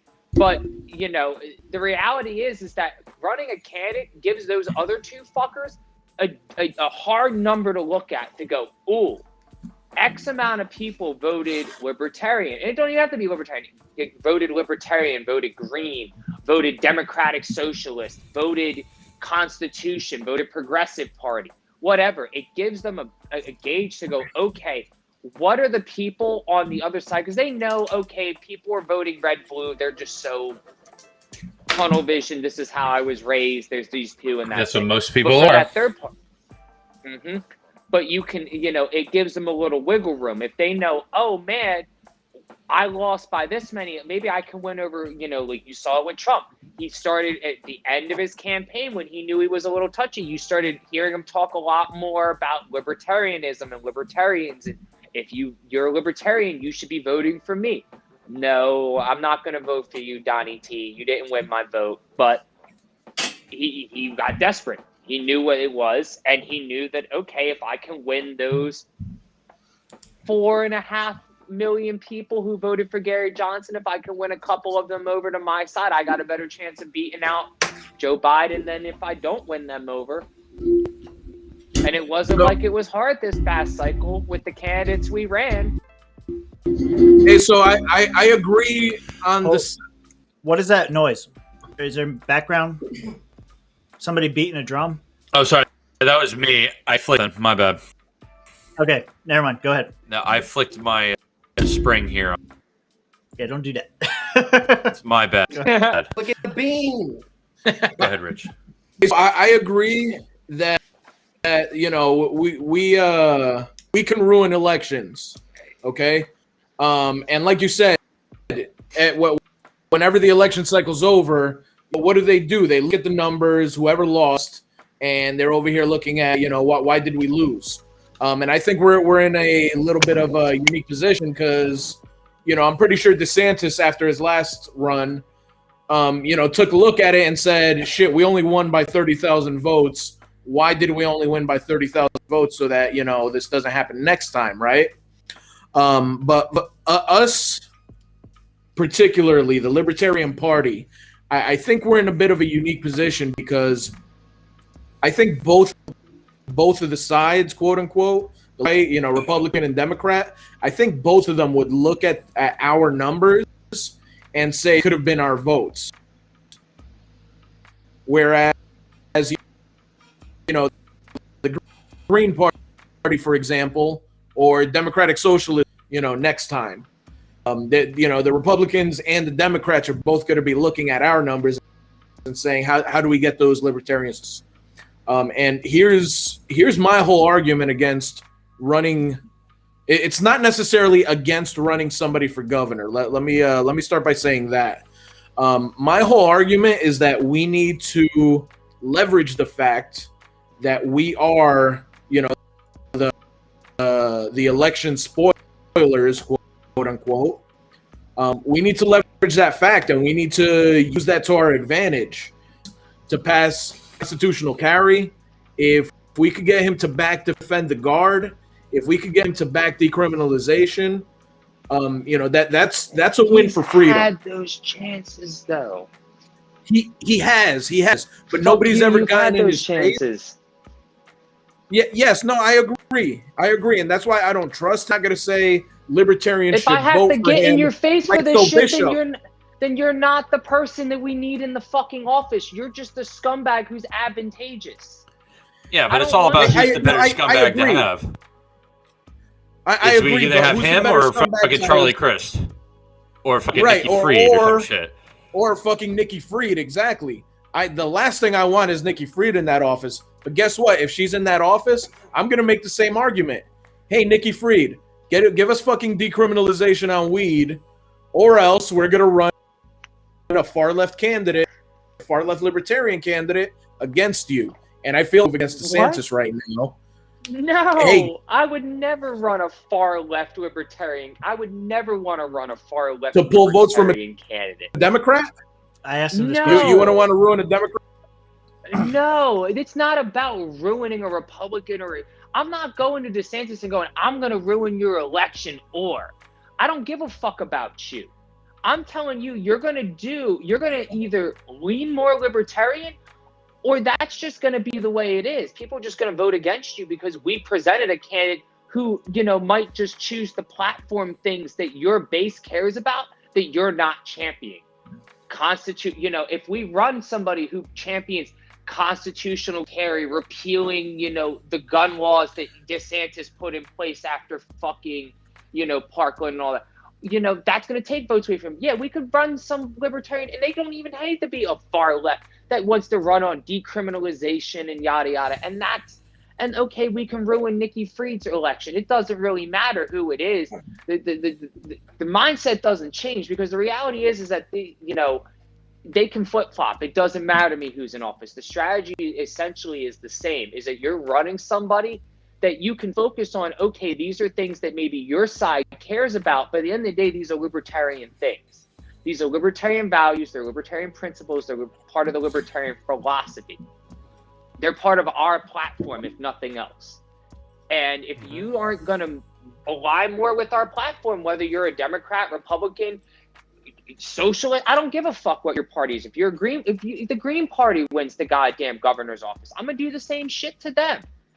Is that either you're gonna lean more libertarian, or I'm gonna run a candidate who's gonna champion issues on your fucking base. And cool, I can run a candidate that champions constitutional carry and decrim. What's it matter? I can fuck both their elections up if I really want to, if we have the right candidate. It doesn't matter. It doesn't matter who we're really running against. So I'm not clear on one thing. Rich, so are you saying that we should or shouldn't run a candidate? Or is it, it's obviously more nuanced. I think the Libertarian Party strategy should be leverage the fact that we're the guys that ruin elections.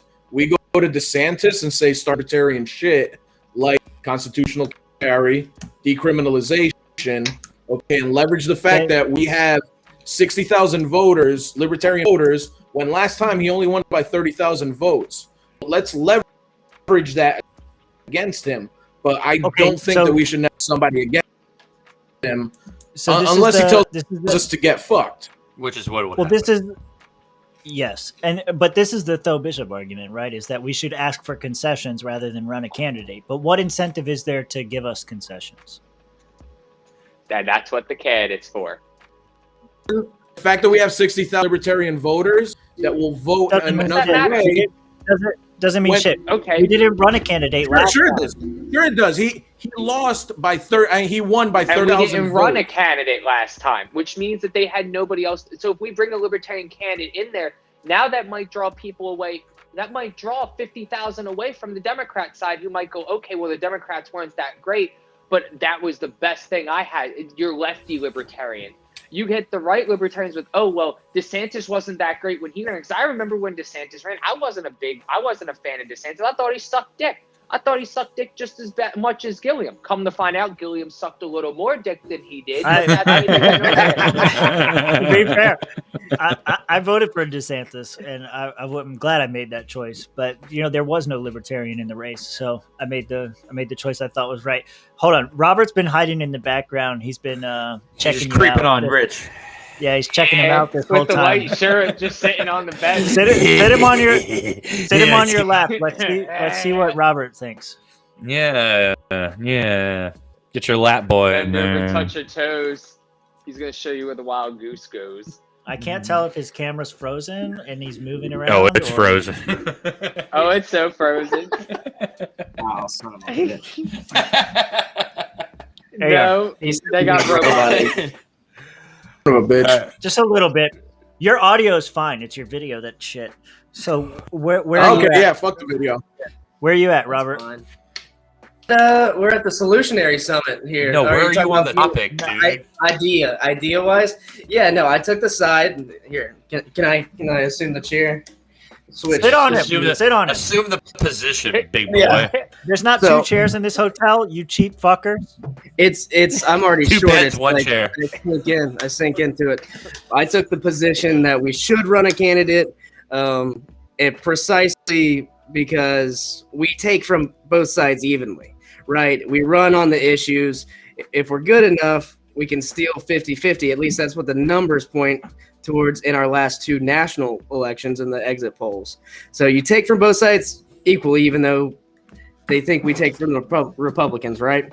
And it's just about exposure. Like, it's just about messaging and building a culture of winning and just getting experience, like run a governor race, then you have a little bit more experience to run like these smaller races too, and even bigger races. And you just keep doing it until you grow the party.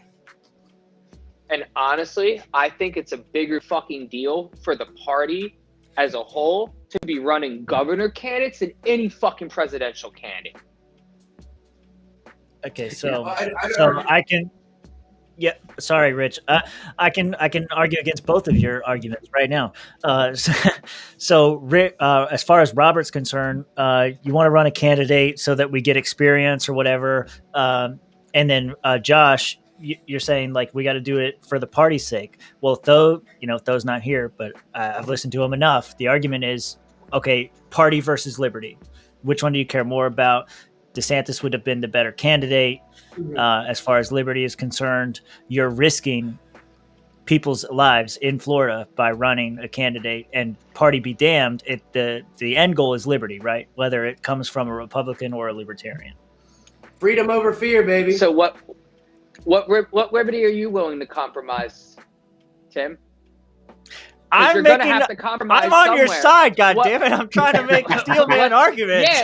Yeah, you can vote. You can vote like that and go, okay, well, I got to vote for what's best for liberty. Or I can vote for the party, but at the end of the day, if I voted for a Republican, I've made a compromise on certain liberties. If I vote for a Democrat, I've made a compromise on certain liberty. So I hate that response. That's why I hate the Though response. It's a pull string fucking Muppet response. Pull the string. Like, you have, like, do you want liberty or you care about the? Shut up.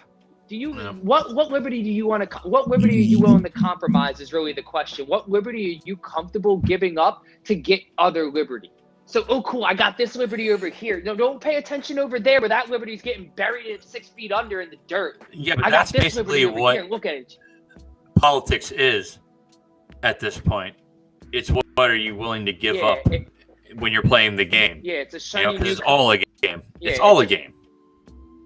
Every bit of it is a game. You're putting a, bro. You're taking a shiny new fucking Camaro body and dropping a fucking Prius engine in it at this point. You think Like, it's that in different? what Because regard? I think it's the reverse. I think with DeSantis, especially in the context of COVID, would be more like a Prius body and a Camaro engine. Like, I think there's a huge difference. So that's my whole thing. DeSantis, Were we better off or worse? I can make both arguments. I think we should run somebody, but I can make both arguments. Go, Rich. So DeSantis, we all know he's far from libertarian. We all know that he's a fucking war hawk. Okay, Yep. if he was president, for sure he'd be advocating for wars. He'd be advocating for all the same bullshit. Yep. But he's running for governor, not president right now. Right, exactly. So as governor of Florida, on the other hand, yes, he's pulling some shit that we don't like. But you know what? It's things that, for the time being, given everything else, okay, it's what Pete and Dave Smith and all those guys keep saying. We can't live in Ancapistan in our heads. For the time being, we gotta play the hand that we're dealt, and we're dealt a shit hand right now. We're not gonna win the governor race. Let's be real, we're not. We're not going to win president either, but we run a candidate anyway. Yeah, but running for president is a lot different than running for governor. I know. I want him to argue president. Governor's a lot more realistic of winning than president as well. Yeah, but yes, no, absolutely. Absolutely. But nobody's treating Dave Smith 2024 as anything less than a 50-state speaking tour, right? Why wouldn't a Florida governor be a 67-county speaking tour? No one gives a fuck about governors. No one. They do in Florida. Clearly we all do. No. We all do. No. We all do now. If you're talking about a speaking tour, like you're talking about with Dave Smith, trying to do that with governor, no one gives a fuck what governor's saying. Really, other than the people that live in that state. Right. Most people who vote don't give a fuck about the governor. They just, it's an off-election year. Let me vote for the R or the D next to the name. They care about the president because that's just the national popularity contest. That's all attention. But see, you're making there's about. So that's different than running a candidate. Running for president as a speaking tour and messaging thing is completely different than running a candidate, a third-party candidate in a state that no one knows who the fuck they are. No one knows or cares who they are other than us. And that's how we stay there. I feel like you're undercutting your own argument by saying that no one pays attention to a gubernatorial race and they only vote for RRD. And so it doesn't matter that the Libertarian Party runs a candidate. That just tells me more that we need to run a candidate because it doesn't really matter. It's not really going to affect the outcome. It's just going to be a recruitment. It's like what I said before. We're a joke. We're a joke until we cost them something, pariah, and then we're not pulling anyone's mind, and then we're dead. I don't think the memory is that long. I don't think people remember that far. I don't think they care that much. And I would still talk about Ralph Nader. Rather be notorious. People still talk about Ralph Nader. Fair. Today. Fair. And Ross Perot. Yeah. So I asked Duke this question earlier. Rich, you're on the side that we shouldn't run somebody. Okay, fine. I asked Duke this question earlier. We were talking about Shane Hazel for a second. Josh, are you frozen or you just got like the Tucker face he's right taking now? He's just taking a really deep breath. I think he's frozen. All right. Well, hey, before he gets back, sorry, I got to head out. I got a little bit of schoolwork I got to get done before midnight. So I'll talk to you guys a little bit later. I'll have this argument with Rich. That's fine. So the Shane Hazel piece. So we were we were talking about it before. Like Shane Hazel ran for governor, and he basically, in some people's eyes, he's ruined his credibility in. He dipped out for sure now.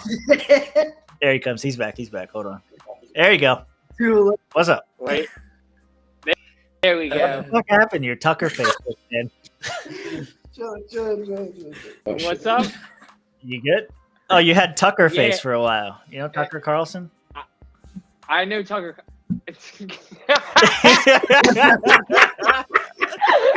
Nice. That's good. Yeah, we'll get it as like an emoji you guys soon. started getting. Great. Yeah, no, it's like all of a sudden you guys are just like doing the robot aids, and I'm like, great. You ever think maybe you're the one with the robot aids? That was what I was like, because I was like, at first I thought it was just like Duke, and I'm like, oh shit, everybody's like choppy, and now they're all freezing. It's got to be me. Like, why is my wife streaming videos right now? Now, all right. So let's talk about Shane Hazel for a second, because the argument against running a candidate is look at Shane Hazel and look what happened to him. I don't think anybody would know Shane Hazel's name if he didn't run for the senator's office, and that's kind of my point. Is like people like Tho and other people who say we shouldn't run a candidate, not you necessarily, but other people who say we shouldn't run a candidate, say we shouldn't run because we will cost, there will be some huge loss at the end of it. Like, we're definitely not going to win, but if we run somebody, we're going to get somebody terrible, and that's going to ruin a lot of people's lives. But I don't see any reason why DeSantis should be afraid of the Libertarian Party. We haven't run a candidate in almost 8 years now. And if we run a candidate, we know we're not going to win. But if we cost him or we get him close, I don't even think we're going to cost him. I don't even think that's an option right now. Like, people who live in Florida have seen the difference between our state and other states. There's people who have moved here specifically because of Ron DeSantis' position on COVID. I think there's very little risk in us running a candidate. And I think that if we do run a candidate and we do make it a close race, that gives us more authority to come back 4 years later and come with those asks, because we have shown our strength. Right now, our strength was non-existent in the previous year. So pre-COVID, I believe the stats were at 1,500 people every single day moving into the state of Florida. Especially during COVID, we all know that grew exponentially. Right. But people have the bad habit of they'll move out of a state because policies don't run that state to into the fucking ground. But they move to another state. All the people from California moving to Texas, and now Texas is extremely fucking purple. You don't know which way Texas is going to go any given election cycle. People have the bad habit. What's that? More and more blue until it converts. That's where it's going. Exactly. So people have the bad habit of voting for the same bullshit that they voted for, and we all know that more than half of these people that are moving in here into Florida are from up north, and they have the bad habit of going ahead and just saying, you know what, yeah, Nikki Fried, she sounds like she makes sense, and they just go and vote for her. So again, I think we can play the spoiler card extremely well, considering the last election cycle he only won by 30,000 votes. And we have more voters than that. So again, we hold that over his head. And I'm not saying that we shouldn't, under no circumstance at all should we run a candidate. But I think we hold it over his head, use that as a playing card, and say, yo, like, start giving us some shit, or else we're gonna run somebody against you. But you have to be able to run someone against him to have that card in your back pocket in the first place. Because otherwise they'll say fuck you, and then we're like, oh, we were joking. We don't have a candidate to run. Well, that's where we're at right now, right? Yeah, that's where we're at. We don't have one. That's fine. Unless somebody announces at convention, we don't have one. We'll put Tim Crosby's name on the ballot. Yeah, a paper candidate like Michael Heiss. we got the insights. We got Michael Heiss's viewpoints on this topic at dinner. So we were doing some recon. All right, so he'll be here in 2 weeks. But what does he think? He was saying, and add to this, Rich, but he was saying if you're going to run a candidate, run one for Senate or run for one for governor, but don't split up the resources. Essentially, he was saying that the only reason to run a candidate for an office that big is for ballot access, because he's on the same page with me where he doesn't think that we've got a shot of winning it, at least here in Florida. It's going to be a long shot for us to win an office like that. Well, that's the whole thing with the Mises Caucus, right? You don't even run a state level race, even for like House or Senate or whatever. They just want county and under. Right, exactly. That kind of makes sense from his point of view. Right.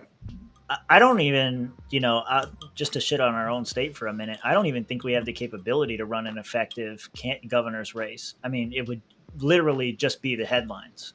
Like, we don't have the infrastructure built at the county level to support a gubernatorial race. Mhm. I don't know if y'all disagree or not. If you're No, not I allowed to agree. disagree, that's I cool agree. too. We really need an affiliate, a well-oiled affiliate in all 67 counties to be able to do something like that. Mm-hmm. That's probably the first thing to do. I don't know if all 67, but definitely more than we have now. Yeah, more than we have now. Yeah, at least. we would need every major metro area, the surrounding suburbs, you know. Yeah, at least. Dude, your mom's More- a metro more- area more and counties. surrounding suburbs, bro. Get out of here. Your mother. He's on my team. Your mom. Rich and Rob, what are you guys drinking? You're gonna have to tax me. Tax me, King. Oh.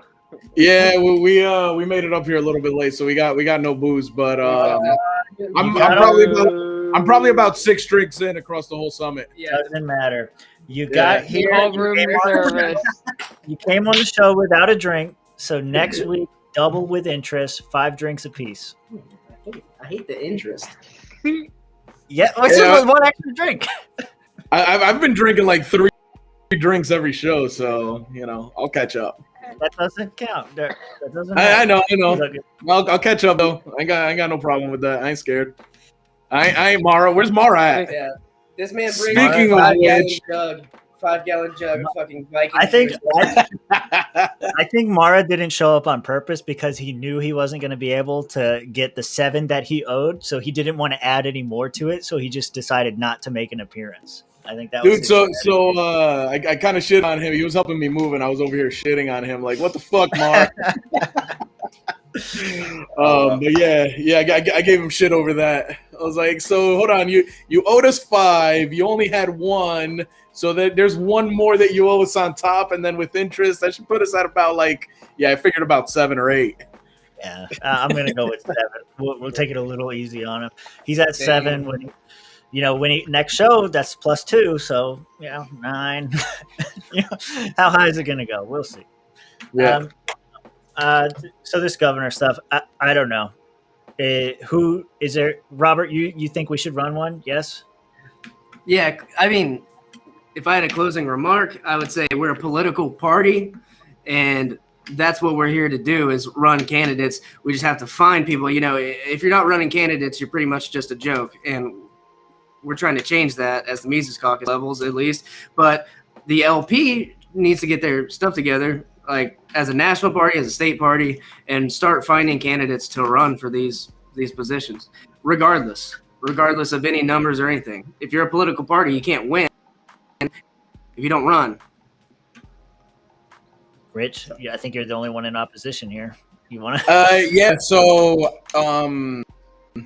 I got to find the exactly where it says it, but it's my understanding, speaking to a few different people, that the LP was founded to spread libertarian ideas, and yes, a political party on paper, you're supposed to run candidates, but I firmly believe that if you have a tool at your disposal that can do more than one thing, use it to do more than one thing. And if it's going to be most effective doing B as opposed to A, use it to do option B. So right now, I think we do need to use it to spread the libertarian ideals. I don't think that our resources are best going to be used in running a gubernatorial candidate in the state of Florida, where it's a long shot, where we have somebody that's, it's sad to, but you could probably say DeSantis is the best governor in America right now because of his COVID response. There's a lot of other states that look at us and are like, holy shit, Florida's so free right now. You know what I mean? We're a little spoiled in living here, and I'm guilty of it also because last year I was like, what the fuck is going on? What do you mean we had a lockdown for all of a month or whatever it is? What do you mean there's mask mandates here or there? I was throwing that shit out there also, but compared to the rest of the country, we did pretty fucking good and we lucked out. So I think we should count our lucky stars and essentially, I'm not going to go go full on and say that we should be, endorsing DeSantis or anything like that, because no, we shouldn't. But we should leverage the power that we have, and I think that's the best place for us to leverage that power is to threaten him with us running somebody against him. Aggressive force. Red force. Yep, Hector is definitely going to be grounded. He left here early too. Not early, but he was like, "Oh, I got to get out of here so I could get set up or whatever," because we had to grab dinner. We're gonna find out do you have like any- the start by next week. We're gonna find out Hector was in a terrible car accident, and that's why he wasn't here.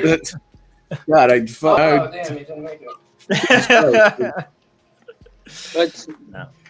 Hey, Damn, we have to get real morbid there. Yeah, I'm just seriously. saying, like he's not one to usually ditch us like this. So it has to be something serious came up. So we can roll it all into next week's episode. We'll bring him on too. We'll have a big party of it. Everybody should be on. No big events next weekend. So have you spoken to Cordova? Is he is he ready? Yep. Ready for the shit show We're coming ready. his way? No. It'll be less of a shit show. He'll actually show up, so we'll be good. Oh, bird. No. Hey, so Love you, fun. Hector. Just side note, guys. I ran into Spike Cohen and I told him he needs to come on the show, and he started showing some interest. And then we started other shit, and I completely forgot to actually try and iron something out. So Josh, hit him up again. Hit him up again tomorrow. Well, you're in luck, Big Rich, because guess what I did? I already got the contact information for his media guy. We're going to get around to getting to this dude. We're going to figure this out because apparently Spike really isn't even in control. I asked Tasha. I thought it was his Tasha media gave gal. her blessing. Yeah, the Oh. media. It is a media guy. Oh, I thought it was that apparently. chick that these guys met at Yale. Yeah, me too. Nope. She is the social media director. This gentleman is the media and events director. Okay. Completely different. They do. Yeah, right. All right. Well, yeah. Apparently, he just needs good to make shit, sure dude. that he gets it on the calendar. So we're gonna get him on. Mike Tremont has okayed himself on, so we're gonna get him on hopefully sometime Sweet. down the road in maybe November. I actually met Lynn Ulbrich, Ross Ulbrich's mom, so that's wow. a potential something. She was Nice. at the dinner tonight. Yes. So Nice. we Is all she had is she down here in Florida? Yeah. Oh, nice. I did not. That's awesome. She's thinking about moving down here. Apparently, she's going to be staying down here, looking at places, and her intention is to become a Florida resident. So Nice. I hope to welcome her into the great gunshine state of Florida ASAP. Hell yeah. That's awesome. Yep. We also there's been a few people that I'm trying to work on to get onto the show. There's a few organizations here and that we should be working with. So we're gonna start working those angles tomorrow. But also would be cool people to have on the show. So we'll let everybody know as soon as we got something. Yeah, we actually ran into another podcasting, a podcast here. There's a few of them. So Yeah. It was a podcast Oh my God. during the show. Oh, Hey. Mara, Coming in, sliding in the home right at the end.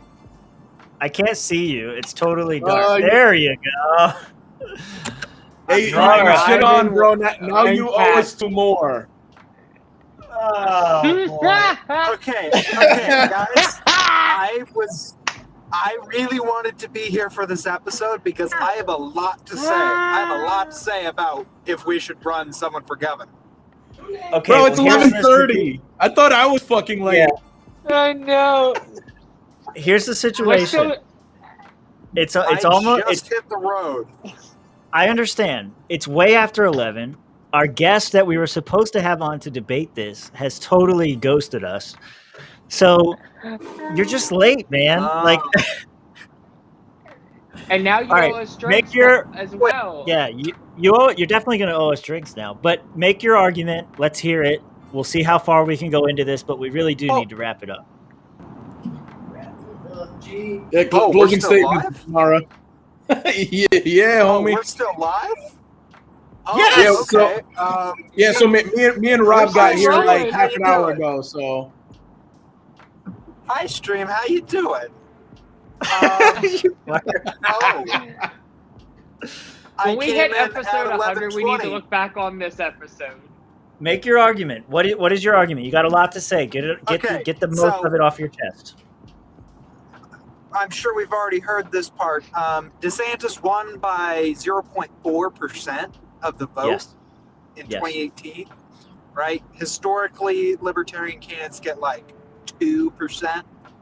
Adrian That's a Wiley good got year, I think. 3.5%. Adrian Wiley got Yeah. 3.5. 2, 3, sometimes, right? Between there. So, first and foremost, we can downplay the Libertarian Party as much as we want, but at the end of the day, if we run a candidate and he goes to election day, DeSantis is going to lose. We hold that power, we hold that ability with him. And I think we strategically use that, right? We should run a candidate, demand concessions from DeSantis or whoever the candidate is, right? And if he doesn't give those concessions, he's going to lose because we're going to leave our guy on the ballot. If he doesn't, we shouldn't. But I'm going to say the funny. I'm on Reddit r/Florida. It's like a Democrat circle jerk, right? They talk because every single post is just hate mail for DeSantis.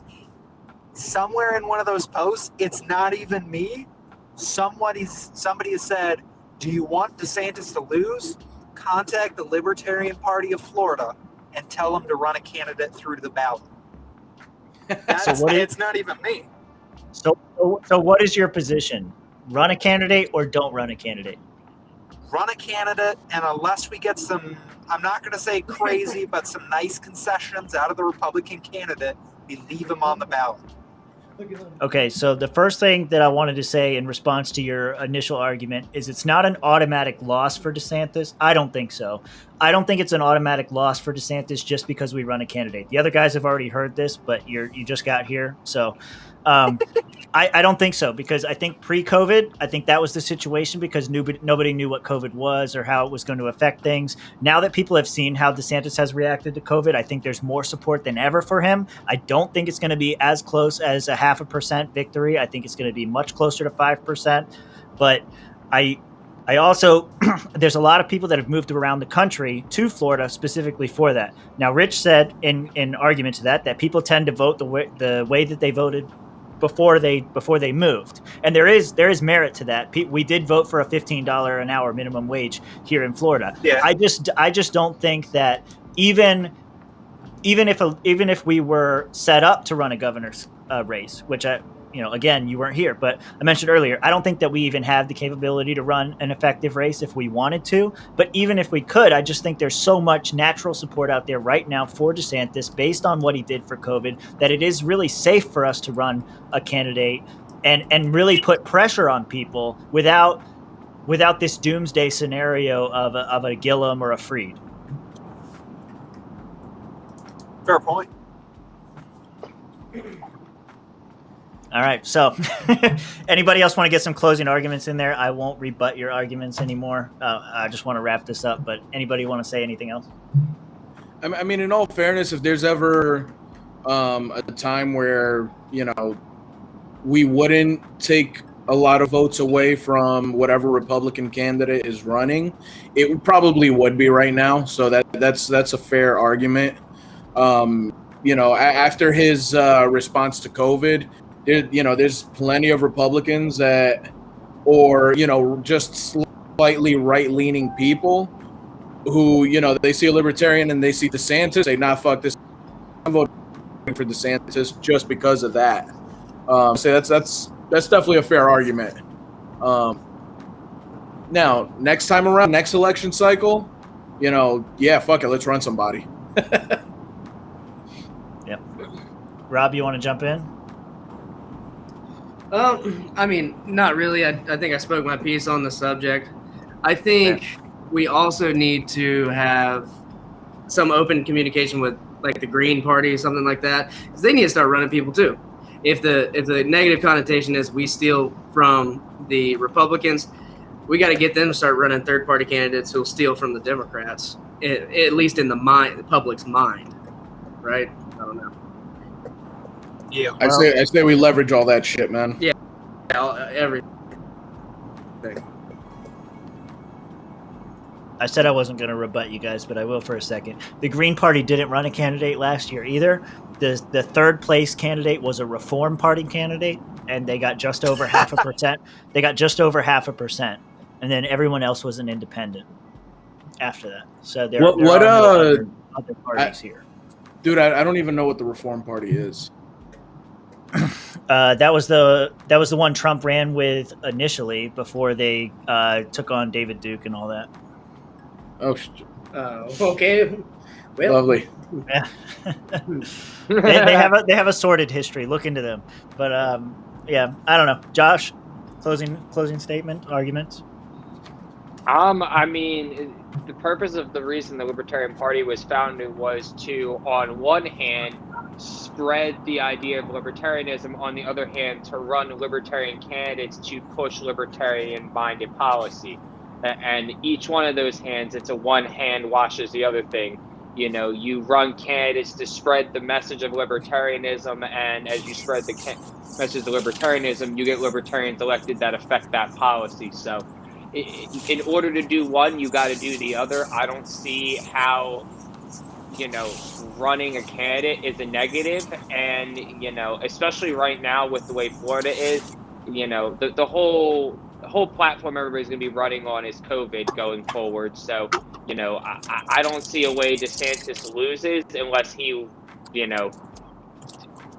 commits political suicide somehow. I can't even fathom it in my brain how that works. Well, also, I think there is merit to the idea that we're not even going to have to deal with DeSantis. Oh, wait, never mind. Presidential elections in 24. Forget I said anything. Okay. Already done.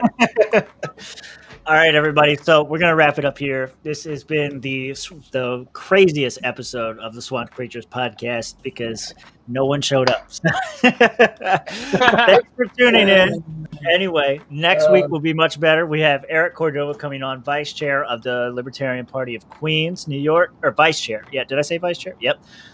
Queens, New York. He is going to be on to discuss whether the Libertarian Party should be more focused on messaging or running candidates. So we get to talk about this subject that was just brought up. That's going to be great. After that, we have the great Michael Heiss coming on to talk about the future of the Libertarian Party with the Mises Caucus and the vision that he has for that. We're going to have lots of questions for him. And then after that, we start getting into the I don't want to say better guests, but the celebritarians. There we go. That's a way to put it. We'll get into Reed Coverdale and hopefully more to announce then. If you were here earlier in the show, we did preview some of those. But hey, can we all be in a semi-truck for Reed Coverdale? Can we just all get in a semi-truck and have the shit? You guys all want to go get in my truck and go hang out in the sleeper cab? Like, I don't No. Can we do it? Can we do it? Yes. Do we want to do it? Probably not. Probably not. All right, boys. We're going to end it there. Thanks for tuning in. See you on Friday at 9 p.m. You guys want to plug anything? I don't think I earned Swamp that plug. Creatures podcast, baby. There we go. I can't plug my candidate Swamp from Creatures 13th podcast. district. Yeah, someone else announced they want to run for 13th, and I'm an officer in that county, so I can't show bias. So Mike Termont. Wait, what? We'll talk about this after stream. Stream is ending. That's what we'll talk about that in a minute. Rich, Robert, what do you want? No, I'm good. I'm good. You're not going to Hey, plug the everybody. Solutionary Summit. Go see Rich and Robert in person tomorrow at the Solutionary Summit. Yeah, come on down to the happening in Solutionary Miami. Summit tomorrow. Yeah. Yes. Or go to the Mike and Mike event tomorrow, or go to the Spike and Martha Bueno event on Sunday. Yeah, Yep. go check one of those out. And there's Check all of them go out. have Fuck dinner it. with go have dinner with Martha and Spike tomorrow night in Miami. There's a fan boat ride with Mike and Spike tomorrow morning. If you guys are interested, if you're down in Miami, Solutionary Summit down in Miami this weekend, going strong. So if you're not in Miami this weekend, time to come to Miami, baby. All right, that's where we're going to end it there. See you in a week, 9 p.m. Eastern. We'll be on with Eric Cordell.